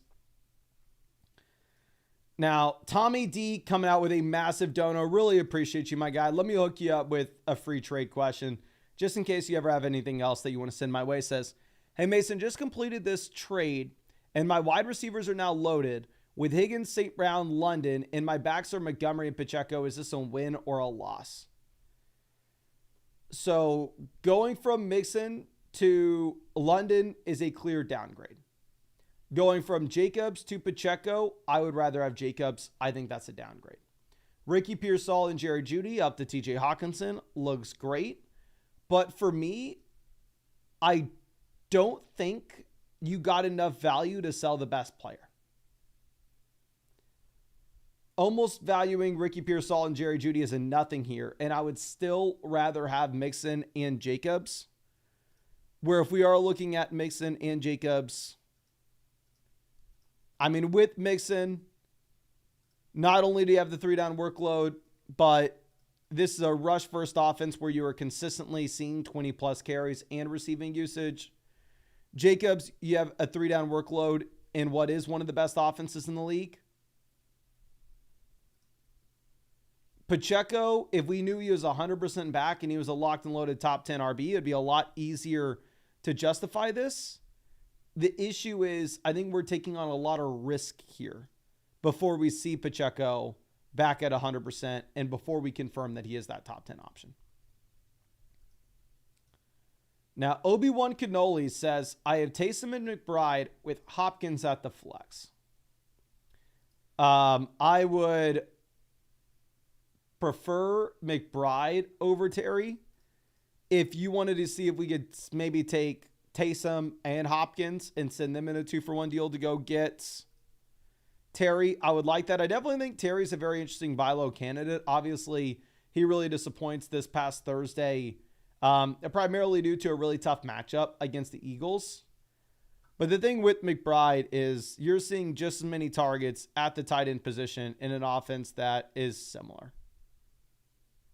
So I understand picking up Taysom maybe gives you a little bit of flexibility on that front, but I think McBride is an elite level option. Okay. So our next question coming out here from Gabriel says, hey Mason, I'm 8-3 and looking to get more running back depth for the playoffs. Do you think this is a good move? Yes, because at this point it looks like while Dowdle's in a garbage offense, at least he's going to have a lot of volume. Anthony Richardson's a quarterback you just picked up off the waiver wire. He's very similar to a bunch of other waiver wire quarterbacks like Stafford and Tua. So I view Richardson barely worth the roster spot, to be honest. So we're effectively trading Estime and getting Dowdle, which I would do based off the Javonte Williams usage this past week. Obviously, this would have been a much tougher deal to say to make last week when it looked like Estime was a starter. Now, Julian coming out with their next question says, 7-4 record and need an RB1. My running back room is Brown, Jones, Warren, Brooks. Wide receivers, we have Chase, Wilson, Moore, and Waddle. I think it's a no-brainer move. This is a redraft league. Yeah, this is a redraft format. I mean, if I'm looking at this, the gap, say, between Mike Evans and Garrett Wilson, at least in my mind, I don't think is that large. I have them neck and neck rest of season. Even if Evans were to miss this week, which is not a guarantee, very easily could end up playing. Still at that point, you would see them playing the same amount of games rest of season. And then you're getting just an absolute massive upgrade from Aaron Jones to Derrick Henry.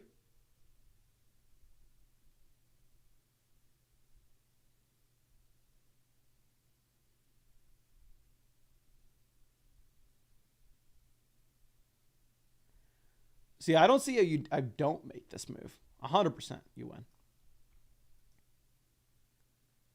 Cali Kid, always happy to see you, my friend. Says, what's up, Mason? Needing a streaming quarterback, Winston, May, I don't know who rushes, DeVito, Richardson, Minshew, Levis. 0% chance you can go Winston this week. Horrible matchup against Pittsburgh. Again, sportsbooks currently project out the Browns to be the second worst offense in the NFL this week. So I think what you're looking at probably is the best option here is going to be Anthony Richardson. It's a spot where they are massive dogs going up against Detroit. They're probably going to have to throw the ball a ton in the second half. So I would go Richardson. And then running back, we have no Brown. Connor, obviously, easy starts. Going over to wide receiver, we have no London. We have no Brian Thomas. We have no Chris Olave. We're looking at Jacoby Myers, Josh Downs, Jawan Jennings. I think we're going to go Jennings and Downs. You have a really tough matchup for Myers going up against Denver. Tight end, McBride, locked and loaded starter. And then down here in the flex spot, this is where things get difficult between Dowdle, Bucky, as well as Myers. I probably go with Jacoby Myers in a full PBR format. Again, it is going to be a really tough matchup going up against Denver, though. If there was anything that we would look to change, it would be the flex. And we're going to go with AR there at quarterback, my guy. But super happy to see you. Now, next question coming out from Alec. It says, would you make this move or any other moves? We have Bucky, Debo, Tyreek, Kraft, Walker, Bowers. So Tyreek to Walker upgrade, Debo to Bowers upgrade. You're paying Bucky and Kraft to get it done. 100%. This is an absolute no-brainer. We're getting the two best players in this. And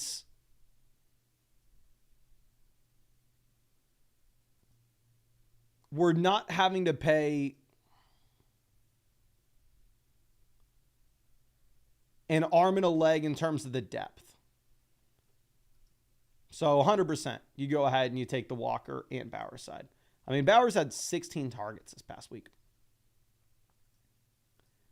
Now, Daniel coming out with their next question says, what is your opinion on trade backs? Trading a player, then later on trading for that same player. So there are a couple different ways about this, right? There's a scenario in which I tell somebody in my league, and I think this is maybe what you're asking for, where I look and I go, oh, I need Austin to lose this week because if he loses, then I'll move up to second place and I'll have a bye week. The guy playing him has a bunch of players on bye, so let me send him an option on my bench like Jalen Waddle that I'm not going to start. He can play Jalen Waddle and then send me Jalen Waddle back later next week. If that's what you're describing here, it's collusion and you can't do it. However, if it's, Danny traded me Jalen Waddle back in week 1. I mean, back before the season started because we thought it was just a fair deal. And then now, for whatever reason, he needs a receiver and he'll send me a running back for Jalen Waddle and I need a running back. If I were to then go ahead and send him Jalen Waddle in week 12, then there's no issue with that whatsoever. So the first scenario that we described is collusion, like letting a player letting someone just borrow a player. You can't do that. But it's not like you can say, oh, this player was on my team once, so you're never able to trade for them again. Like, you're obviously allowed to do that. So, hope that was able to answer your question, my guy. But Gavin, longtime member of the flock, always happy to see you, says, I went Montgomery for Lamb, but he wants Nico. Actually, I don't. Let me look at this. It's a little bit of a deeper format. Running back, we have Jones, Achane, and that's it. Wide receiver, we have Harrison, Nico, Lamb, Reed. So you have depth at wide receiver. You can start up to 4 wide receivers weekly. It's a fair price. 10-team, 2 wide receiver, 1 flex format. Just give me the best player. Just give me Nico Collins here. But here, 12-team format where you can start up to 4 wide receivers, where depth matters a little bit more, and we could use that extra running back. I think you're okay to go ahead and get Montgomery and Higgins. Where Montgomery looks like a low-end RB1, high-end RB2. Higgins looks like a high-end wide receiver 2.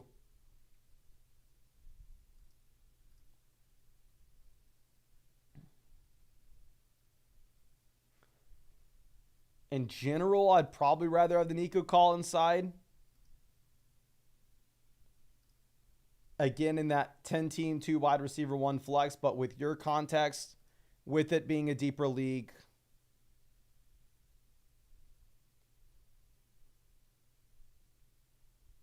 not only a deeper league, but also where we need a running back, I think you're good with it. Now, Scenario is coming out with a question. Says, need a tight end this week and the waiver wire is empty. No, you'd rather have Javonte. At least for me, I'd rather have Javonte. I mean, describe an empty waiver wire. This is a 12-team 4-bat. It doesn't look like you're rostering that many options.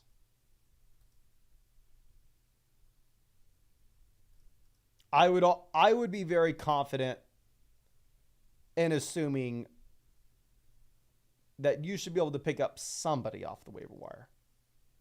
And we'll have Kincaid possibly back in week 13. So you're essentially trading Disley for a 1-week fill-in. So I'd rather have Javonte. Now, Bezo to Cal coming out with a trade. This is Connor Benson Jefferson versus Bijan Algier Lamb. Okay. Jefferson to Lamb, massive downgrade.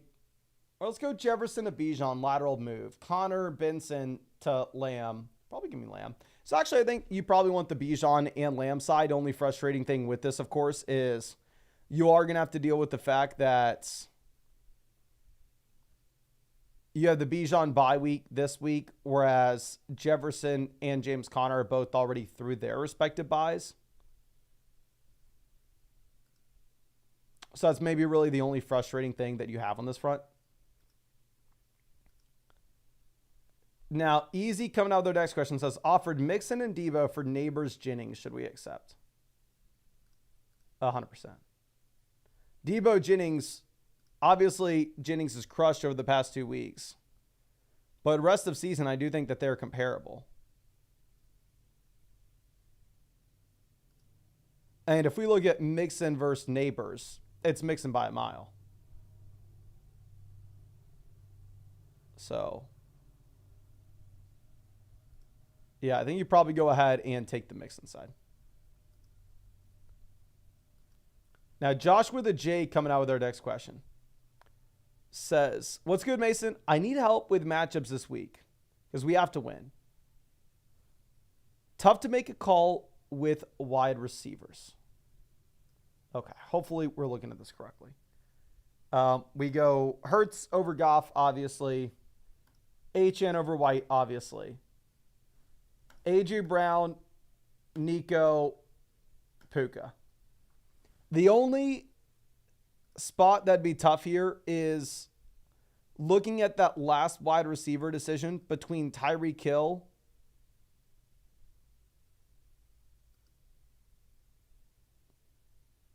and Puka Nacua. It is a tough matchup that you have for Puka here. Obviously, this is a defense that just shut down Terry McLaurin. It's hard to know who gets the wide receiver one treatment from Philly between Kupp and Puka. My thought process is when you have Kupp and Puka, you can maybe shut down 1-1 play, but the offense is still very pass happy. Every game that you've had from Puka since coming back, outside of the game that he got tossed for throwing the punch, he has been averaging about 20 points per game. So I think even if it's a tougher matchup, you still just have to go ahead and play him. Now, Declan coming out, always happy to see you, my guy. Let me hook you up with a free start set question and trade question. It says, what is it like to have the weight of America on your shoulders in the Flock League? HN or CMC2? I would rather have CMC rest of season as well as this week. If you just look at the snaps, he's seeing every single one. And I'm not going to lie to you, it's a lot. All right. I know in the Flock League, they were and still are. Every American citizen is rooting for us. I'm the only hope. I'm the fight for freedom. Captain America. We successfully took down every international team. Took down the Canadians. Took down the Australians. Gave it all we had. Honestly, I didn't even know we had to do it. We breezed by it. It was the easiest thing I'd ever done. But, yeah, I'm definitely trying to pull for y'all. We know that Avery, Nathan, sadly, have no shot at doing anything. But I am rocking the domain gear right now because we are rooting for them if you look at their matchups this week. But real quick, this is who I do it for. You want to come in here? You want to come in and tell everybody hi? Come tell everybody hi. Don't go under the desk right away. You know you can't go under that desk anymore. You got to go under the other desk. Come here.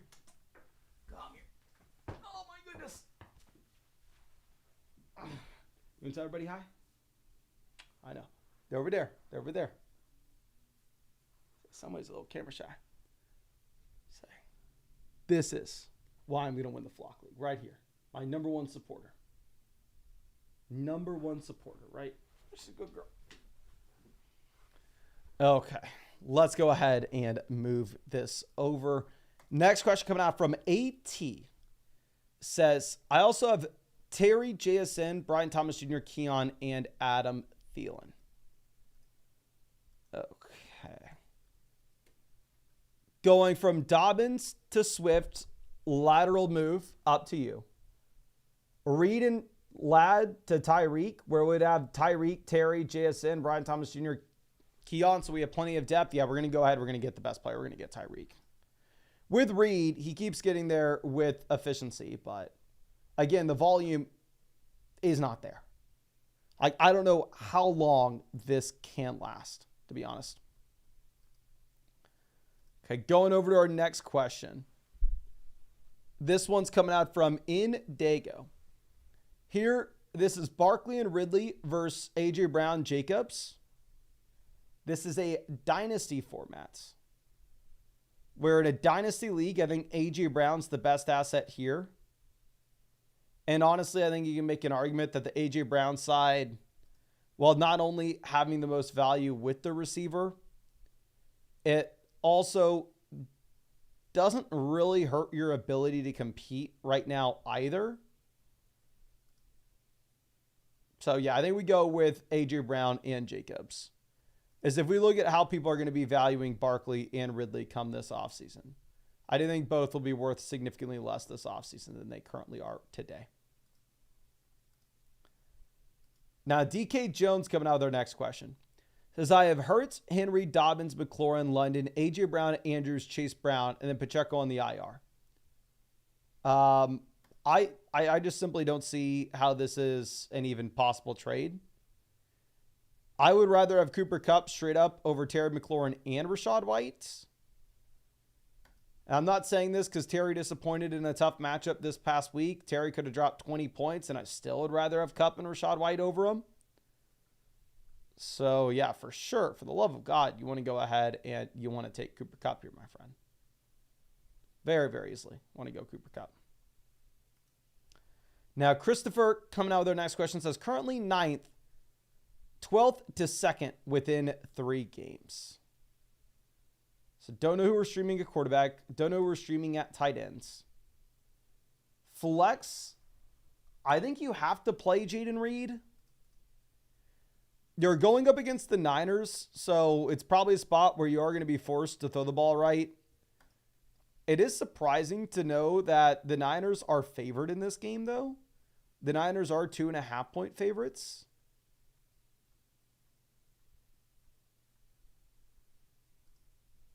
But so I think you can go ahead and just take Jaden Reed and hope that the big play's there, hope that the touchdown's there, because it has consistently been. Over somebody like, I don't know, Travis Etienne's even on bye. Jay Soisey says, I have HN, JT, Jefferson, AJ Brown. Is this a W trade? It is a... I can't see the exact league settings.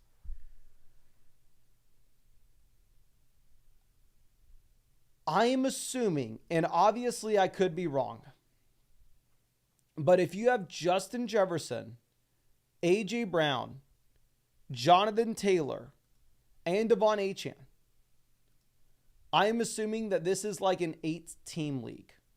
That's what the league settings are showing, but the team's not linked, so I cannot confirm that.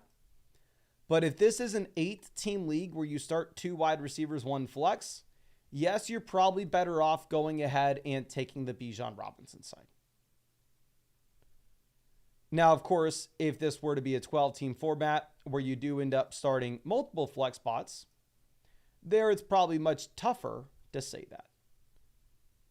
But I'm assuming that this is a very shallow format, evidenced by how dominant our roster looks to be. And in that case, yes, let's go out there and let's quote-unquote overpay to get the bona fide stud. Okay. Let's refresh this. Make sure we can get any more questions in here. This question coming out from CJ Dung says, I have chased London Hill after fleecing multiple teams, drafted Connor and Walker Jones as a backup. So Dak is an absolute zero here. Bucky to ETN, lateral move / downgrade, Hunt to Aaron Jones. Easily give me Aaron Jones. This is the Aaron Jones side by far. Don't really care about the Dak or ETN side of things. Obviously, Jones trending in the wrong direction. He banged up 2 weeks ago. This past week, you end up seeing, a usage 4 acres. Akers steals a receiving touchdown. But I don't know. I still view Aaron Jones the best player in this deal. Like, Kareem Hunt is effectively regulated back down to like the range of running backs like Braylon Allen, Jordan Mason, where you could only ever consider him if the guy in front of him were to get injured at this point. He is just a handcuff with Pacheco coming back in.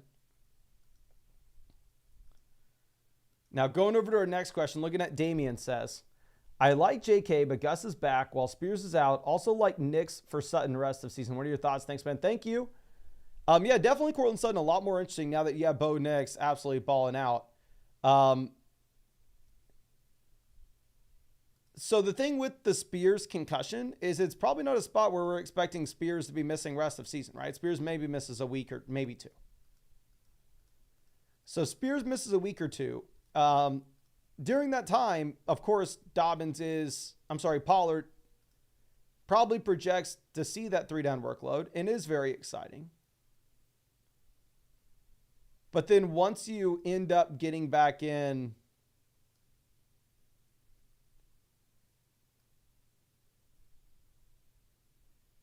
Spears, you probably got to lower expectations down. Dobbins to Pollard, I still probably prefer Dobbins just because the offense is going to be so much better.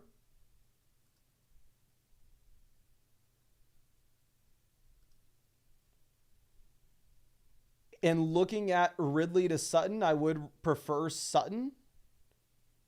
Previously, we had been looking at both options as players that we're going to see all the targets in very bad offenses. But again, as you already pointed out, the Broncos offense does look to be much better with how Bo Nix has been playing. So I do think that this is kind of a personal preference type move.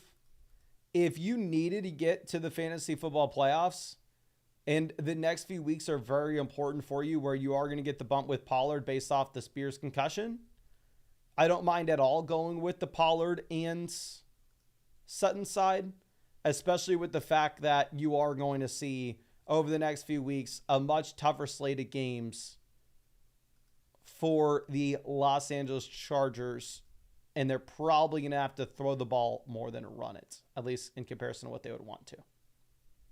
So, in that scenario, I'm fine with it. My thing is, if you wanted to just plan for the fantasy football playoffs, I would keep in mind at that point, you should have Spears back in. And if Spears is back in, then obviously you do need to go back and lower expectations maybe just a bit with, I would say lower expectations a lot with Pollard. And that does happen. Now, JCG coming out says, hey, Mason, should we start Purdy, which is my plan all along for Allen with the bye, roll the dice with Bo Nix? It's a better matchup for Nix. The thing is, you very easily could see Denver having a great game, just running the ball consistently here against the Raiders. Bo Nix is actually running the ball a ton himself, so I'd probably go with Nix. It's not a super easy spot, though. Going over to wide receiver, you have no Garrett Wilson, you have no Devontae Adams, you have no Chris Olave this week. I would go Debo. Actually, I don't know. Debo Downs is very tough. If I'm looking at my rankings this week, I have them ranked literally at 22, 23. They are back-to-back. For me, I still probably go Debo Samuel I give him another week, even if Jennings has been dominating. And then obviously, if you could start another guy, you would go Downs in that flex. Actually, no, I'd go Brian Robinson in the flex if that third slot is a flex spot, not an additional wide receiver one. Okay. Well, let me pivot and turn team reviews back on. Okay. This next team review coming out from Captain Cook. Says, hey, Mason, my last team review, I accidentally said it was a non-PPR, but it's a full PPR. Tight end premium. Teams in this league do not like to trade. Would love to hear your advice regarding the team for a playoff run. Is it worth flexing another tight end? Maybe someone like Taysom. Thanks for everything. Thank you, my guy. Here, I'm super sorry for making the mistake thinking it was the non-PPR format. I think that was my mistake. I don't think that was yours. I am very sorry for that, my guy. Obviously, different strategies, non-PPR versus full PPR. This is currently the 5th team in the League Analyzer. We just looked at this team. This is Hi Diddley, Ho Neighbory, No. Again, we already talked about the Simpsons here. But anyway, currently we are sitting with the elite quarterback with Lamar. Again, it is a league where we can start up to 4 quarterbacks weekly. So maybe quarterback makes up a slightly lower percentage of our starting lineup output from week to week perspective. But still, no matter how you cut it, you are very excited about Lamar Jackson. There's not much to discuss on that front. Now, going over to what we have at running back. We are currently sitting with Isaiah Pacheco, Chuba Hubbard, Jonathan Brooks, Austin Eckler, Kareem Hunt, Jordan Mason. If you're saying your league mates don't like to trade, I think the main thing that we are going to prioritize, of course, is for us to be able to go through and try to make waiver wire pivots. If there are any waiver wire pivots to be looking at here at running back, I think the first thing that you'd probably look to do is go ahead and cut Jordan Mason, who is just the premium handcuff back that is only viable if you were to get the injury to CMC. And instead, I think you can actually afford to go through and pick up Javonte Williams, the running back who looks to have the role almost regardless. And even if Estime expands his role, then still Javonte is the handcuff back where if Estime were to go down, blah, blah, blah. But Javonte this past week looked like he's the dude. So I'd cut Jordan Mason for Javonte. I would also cut Tank Dell. Obviously, for the fantasy football playoffs, we are going to be operating under the assumption that we should have Nico Collins 100%. And even in the games in which you had no Nico, it's not like you're in a spot where Dell was an extremely viable option. Josh Downs, while obviously less exciting with AR under center, has still been getting there, to be honest. So I would rather have Downs over Dell. If you wanted to pick up Jordan Love, I wouldn't fault you for it because you still have the bye week, obviously, for Lamar Jackson in week 14.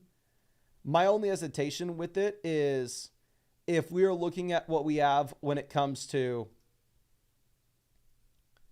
specifically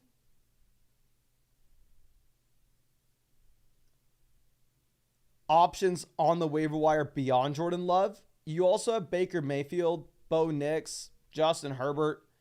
Like, it does look like there are a bunch of quarterbacks that you could always look to pick up if need be here. So it's not a situation where it's like, oh, in week 14, we're not really going to have somebody we can look at. There will be, viable options here if need be.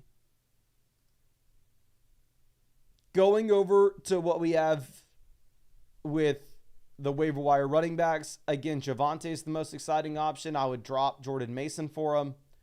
Wide receiver, I'd drop Tank Dell for Josh Downs. Another thing, if you are only focusing on the fantasy football playoffs, You could drop, say, Dell and instead go ahead and pick up Chris Olave. Now, obviously, if we are looking at Olave here, this is a wide receiver that you may not get back this season. But if he were to come back in a league in which you can start up to 4 wide receivers weekly, he's very likely to hit your starting lineup in that scenario. Going over to what we have with the tight end waiver wire options, you have Taysom versus Hawkinson. If it wasn't for Taysom being on the bye week this week and it being very hard to just go through and open up a roster spot, how strong our team is, I would probably want to go ahead and want to pick up Taysom Hill. The issue is just a very difficult spot to do so with how many solid options that you have on your roster in particular. So I more likely than not would actually look to sit still there. And again, I mean, you are a team that can't afford to take, say, DeAndre Hopkins and Chuba Hubbard and go send them in a 2-for-1 deal to go get to a running back upgrade, of course. And then it would honestly be that much more appealing to make that 2-for-1 deal, because if you are looking at how strong the options are off waivers, it does appear that the roster spot is worth a lot if we are able to open it up. But I think that's all I got for you. Again, I really do appreciate you and really hope I was able to help you out in some way with this. And again, I'm sorry for the initial mix-up, but thank you again for taking advantage of a free team review. I was super happy I was able to check it out for you. But let's move this over to our next free team review. Is coming out from Doug. Says, any trades I can make to upgrade my team? Feel like I should trade one of my tight ends to upgrade at another position. So we are the number 1 team in the league analyzer right now by a very wide margin. This is a league where depth actually does matter a considerable amount because we can start up to 5 wide receivers weekly, and it is a 12-teamer. So here, I would 100% like to build around wide receivers if possible. Now, looking at what we have at quarterback, we are currently sitting with Josh Allen. We have Jared Goff for the bye week fill-in this week, but obviously, elite spot to be in. Going over to running back, we are currently sitting with the combo of Devon Achane as well as Bijan Robinson. Super excited about it. 2 locked and loaded top 10 running backs rest of season. We have Chubb and Bucky Irving as potential desperation plays if need be. I honestly probably need to move Bucky ahead of Chubb in our rest of season rankings, but that's a different conversation. We have Jalen Warren as the premium handcuff option. Going over to wide receiver, we have Chase, Harrison, Adams, Ridley, Judy. So 100%, I mean, this is, again, you look at the league analyzer, look at how much better our team is than everybody else. We are 8-3 as well. Like, it is very difficult to say that there are too many interesting moves with this roster. Depth matters. The waiver wire is not phenomenal. The best options off waivers are like Ray Davis, Roshan Johnson. So what we are probably looking to do here, if there is a play, it's we want to go ahead and we want to sell a tight end, as you were already mentioning, specifically with either a running back depth piece or a wide receiver depth piece, and a 2-for-1 deal to go ahead and get that upgrade in the lineup. Because if you are going to be looking at what we have here currently at tight ends, we have Taysom, who obviously sees a massive pop. We have Hawkinson, who's very exciting as well. But beyond that,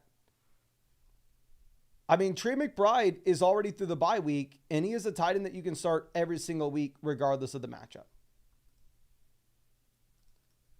So for me, I think if you can look for some of those teams that need a tight ends and get some value out of Taysom, get some value out of Hawkinson, it'd make a lot of sense.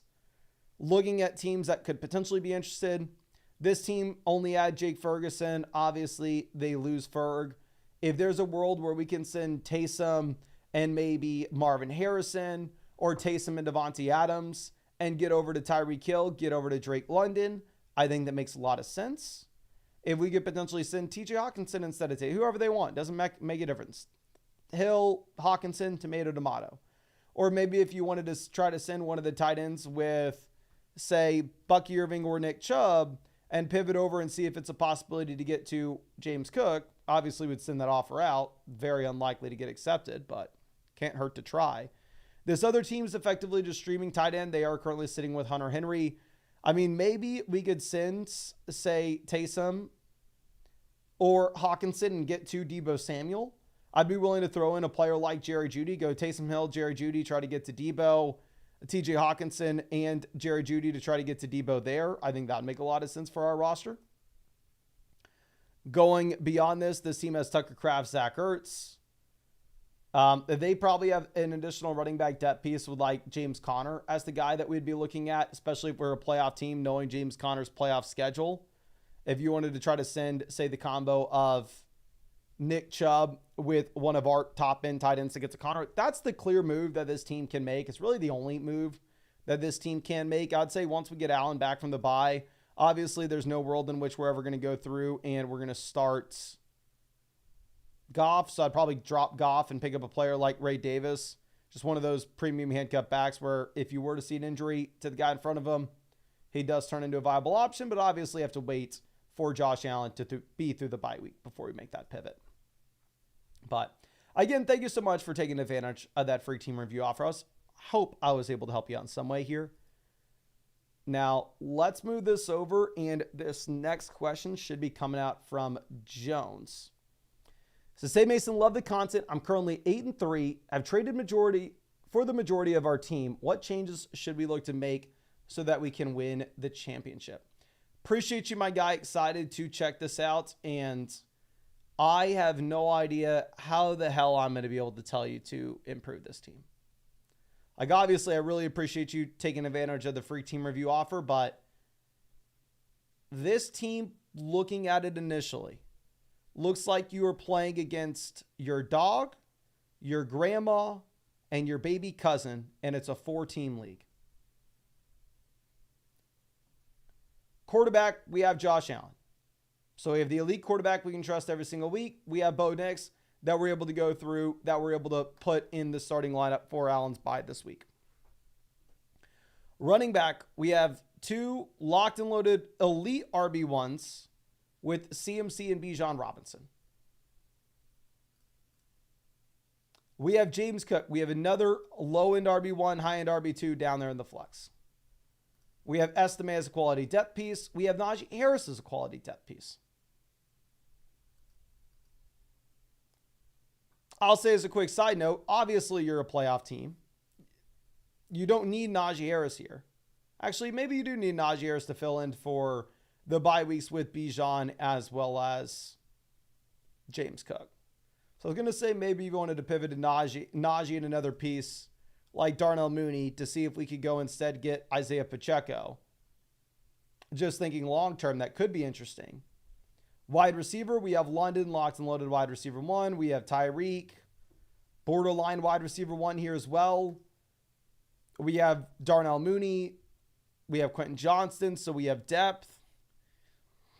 Tight end, you have the number 1 tight end in fantasy in Brock Bowers. So realistically, you even have the Vikings defense and the Dallas kicker. Realistically speaking, my guy, there is nothing that we can do with this team. At this point, you sit on your hands.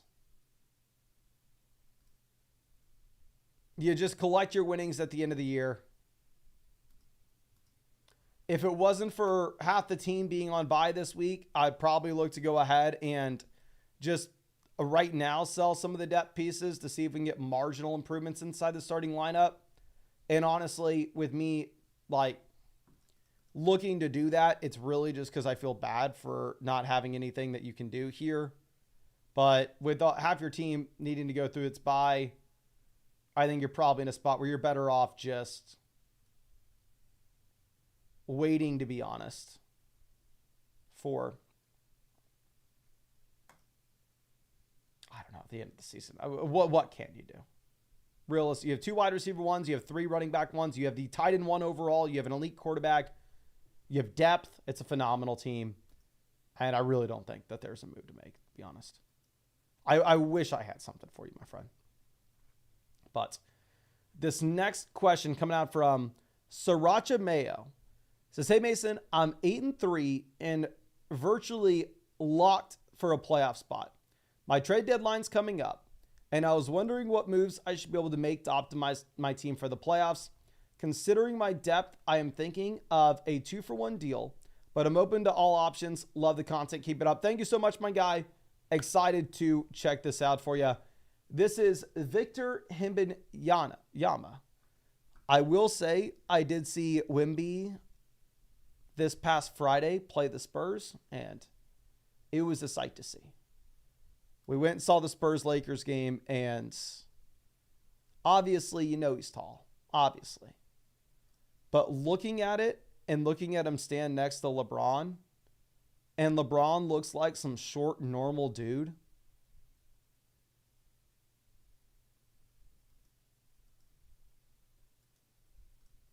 It is crazy. And I don't know if I should say this or not, but I'll say it. Who cares? My girlfriend actually worked on a Wemby commercial a couple years ago. And apparently it's like a thing where you're not allowed, like when you see him, you're not allowed to talk about his height. Like you can't mention his height.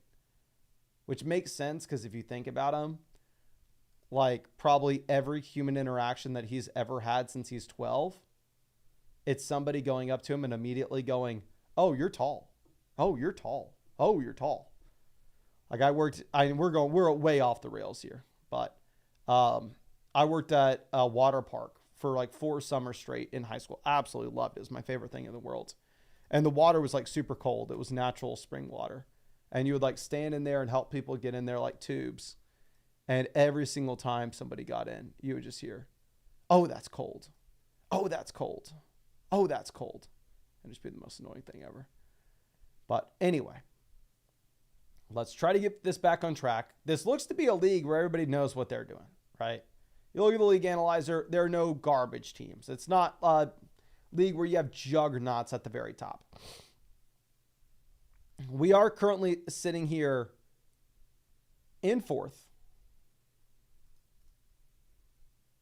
It is a 2 wide receiver, 1 flex format. While we're 4th in the league analyzer, we are currently 8-3, so we're guaranteed a playoff spot. First thing I want to discuss is waiver wire pivots, of course, just that's going to be the easiest thing to get out of the way.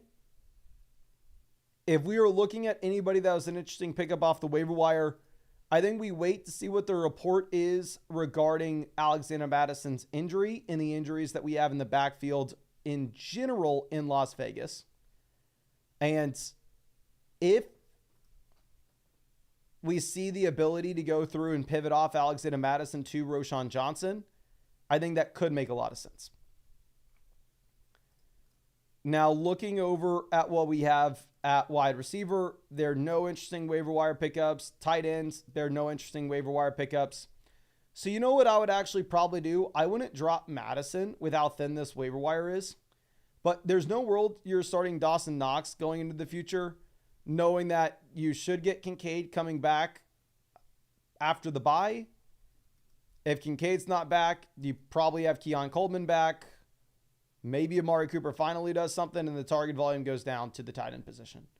So I would drop Dawson Knox, and I instead would go pick up Roschon Johnson, who's an injury away from making a difference. Now, the very easy thing to say with this team is we have the elite level quarterback. We have Jalen Hurts, right? When we're sitting here with Hurts, you're in a position in which you have all the flexibility in the world to go through and to sell Jordan Love in a 2-for-1 deal and go get an upgrade elsewhere. Where if you can send Jordan Love and say the combo of, I don't know, Rome Odunze, or maybe Jordan Love and Cade Otton to go get a top 4 tight end, I think that'd be very interesting. Because as you look at these other positions, we don't really have any holes anywhere. I mean, running back, we have a locked and loaded RB1 with Breece Hall. We have two guys we're very excited about with David Montgomery and Isaiah Pacheco as well, both of whom are already through their buys. We have a locked and loaded wide receiver 1 with Drake London. We have DK Metcalf, who we're very excited about. Devonta Smith is a quality depth piece. We have Rome Odunze, Ricky Pearsall, round 1 rookie receivers that could continue to improve as time goes on. And we have Cade Otton, who post-Godwin injury looks like a locked and loaded tight end 1. Now, of course, with that being said, there is an outside chance that Evans coming in does move Otton from being a top 3 tight ends to down to maybe being like a top 8 option. So that's definitely a possibility. But still, with how things sit currently with the roster, you don't really have any holes anywhere. So I think the only thing you could potentially look to do is see who needs Jordan Love, what we could swing for him. Like looking at this team with Kelsey, and they are currently sitting with just streaming quarterbacks. If you could send them Jordan Love and Cade Otton and pivot over to Travis Kelsey, probably make a lot of sense for us. Same thing looking at wide receivers. If you wanted to try to send them Jordan Love and Devonta Smith to get to Terry McLaurin, probably could make a lot of sense. This other team that has CJ Stroud, if they're tired of Stroud, if you wanted to see if we could send them the combination of Jordan Love and say Isaiah Pacheco to just get the locked and loaded Kenneth Walker right now with no hesitation, I think you could look to do that. Looking at this team that's streaming with Darnold and Lawrence, if you wanted to try to send them, say the combination of Jordan Love and DK Metcalf to go get to Nico Collins, I think we could look to do that. I mean, really just that structure of deals, what we would want with this roster. Obviously, you're in a phenomenal spot, especially with Pacheco coming back to a team that's already number 1 in this league. But the only other thing that I really want to point out with this team is it looks like your league mates really know what they're doing. The waiver wire options are extremely limited, so we can't sell all the depth that we have, of course, and just expect that the waiver wire is going to be able to bail us out because it looks like our league mates are up and active. But I really do appreciate you and really hope I was able to help you out in some way with this. And again, thank you so much for taking advantage of that free team review. But let me refresh this real quick. Let me answer this trade question real quick from BG Renat. Really appreciate you. Let me hook you up with a free trade question just in case you want to send something in the future. 3-7 record with other people on my team being Kyler, Stevenson, Chuba, DK, Bowers, London, Moore. Need to win out. Concerned about week 14 buys. I 100% agree with you that we need to be prioritizing points right this second. And that means if a player is going to miss a week due to a bye, then that does knock them in our eyes for what this team needs. Now, of course, with that being said, we are giving up St. Brown, who's already through his bye, and Brian Robinson has the week 14 bye. And we're getting back Breece Hall, who has the week 12 bye. So Breece Hall is going to have the same amount of games played as Brian Robinson rest of season here. Looking at St. Brown to Breece, I'd probably rather have St. Brown on a team that needs to win out, because obviously he's already through the bye week. Brian Robinson to Harrison, I'd rather have Harrison, who's already through the bye as well. But the thing is here, I mean, also I think Harrison's maybe a better option for a team that's destined to the playoffs.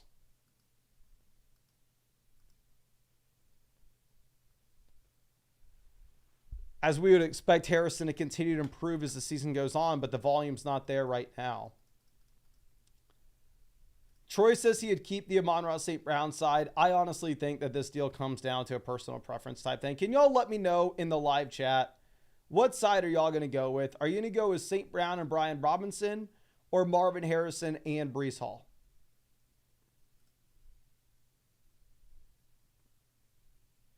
St. Brown and Marvin Harrison or Breece Hall I'm sorry, St. Brown and Brian Robinson or Brees Hall and Marvin Harrison.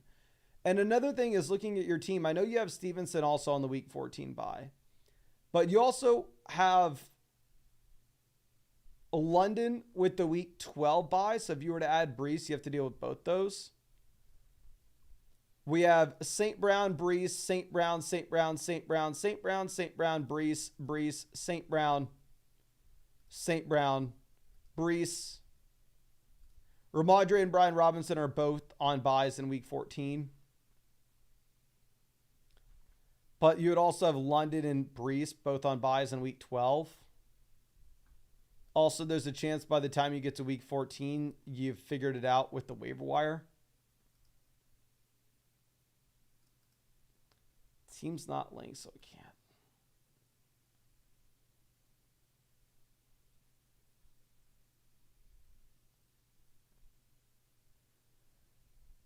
For me, I think the best player you're getting still has to go through his bye week, and the best player you're giving up's already gone through it. I think the value is about equivalent between the two anyway. So it is a very tough spot. I think it is very much up to you. I completely understand if you want to do it. Seems like the majority of people think that the value is on the Amon-Ra St. Brown side. Well, you also make this trade for Brees and then all of a sudden have to deal with both the combo of Brees and London on bye this week. We lose. We fall to 3-9. We're Dunskies. It doesn't matter what happened in week 14. But I wish I had more help for you. I did hook you up with a free trade question on top of this. So just in case you have maybe a different counter or something else that you want us to look at, don't hesitate to send it over my way. I'd be super happy to take a look at it for you, my friend. But thank you again. I really do appreciate you. I really hope that I was able to help you out in some way here. But I know we have a couple of these additional free team reviews that we are still loaded up. I think we have 5 of them. They will be the first ones that we will get to in the live stream tomorrow. And you don't even have to be in the live stream when we review them.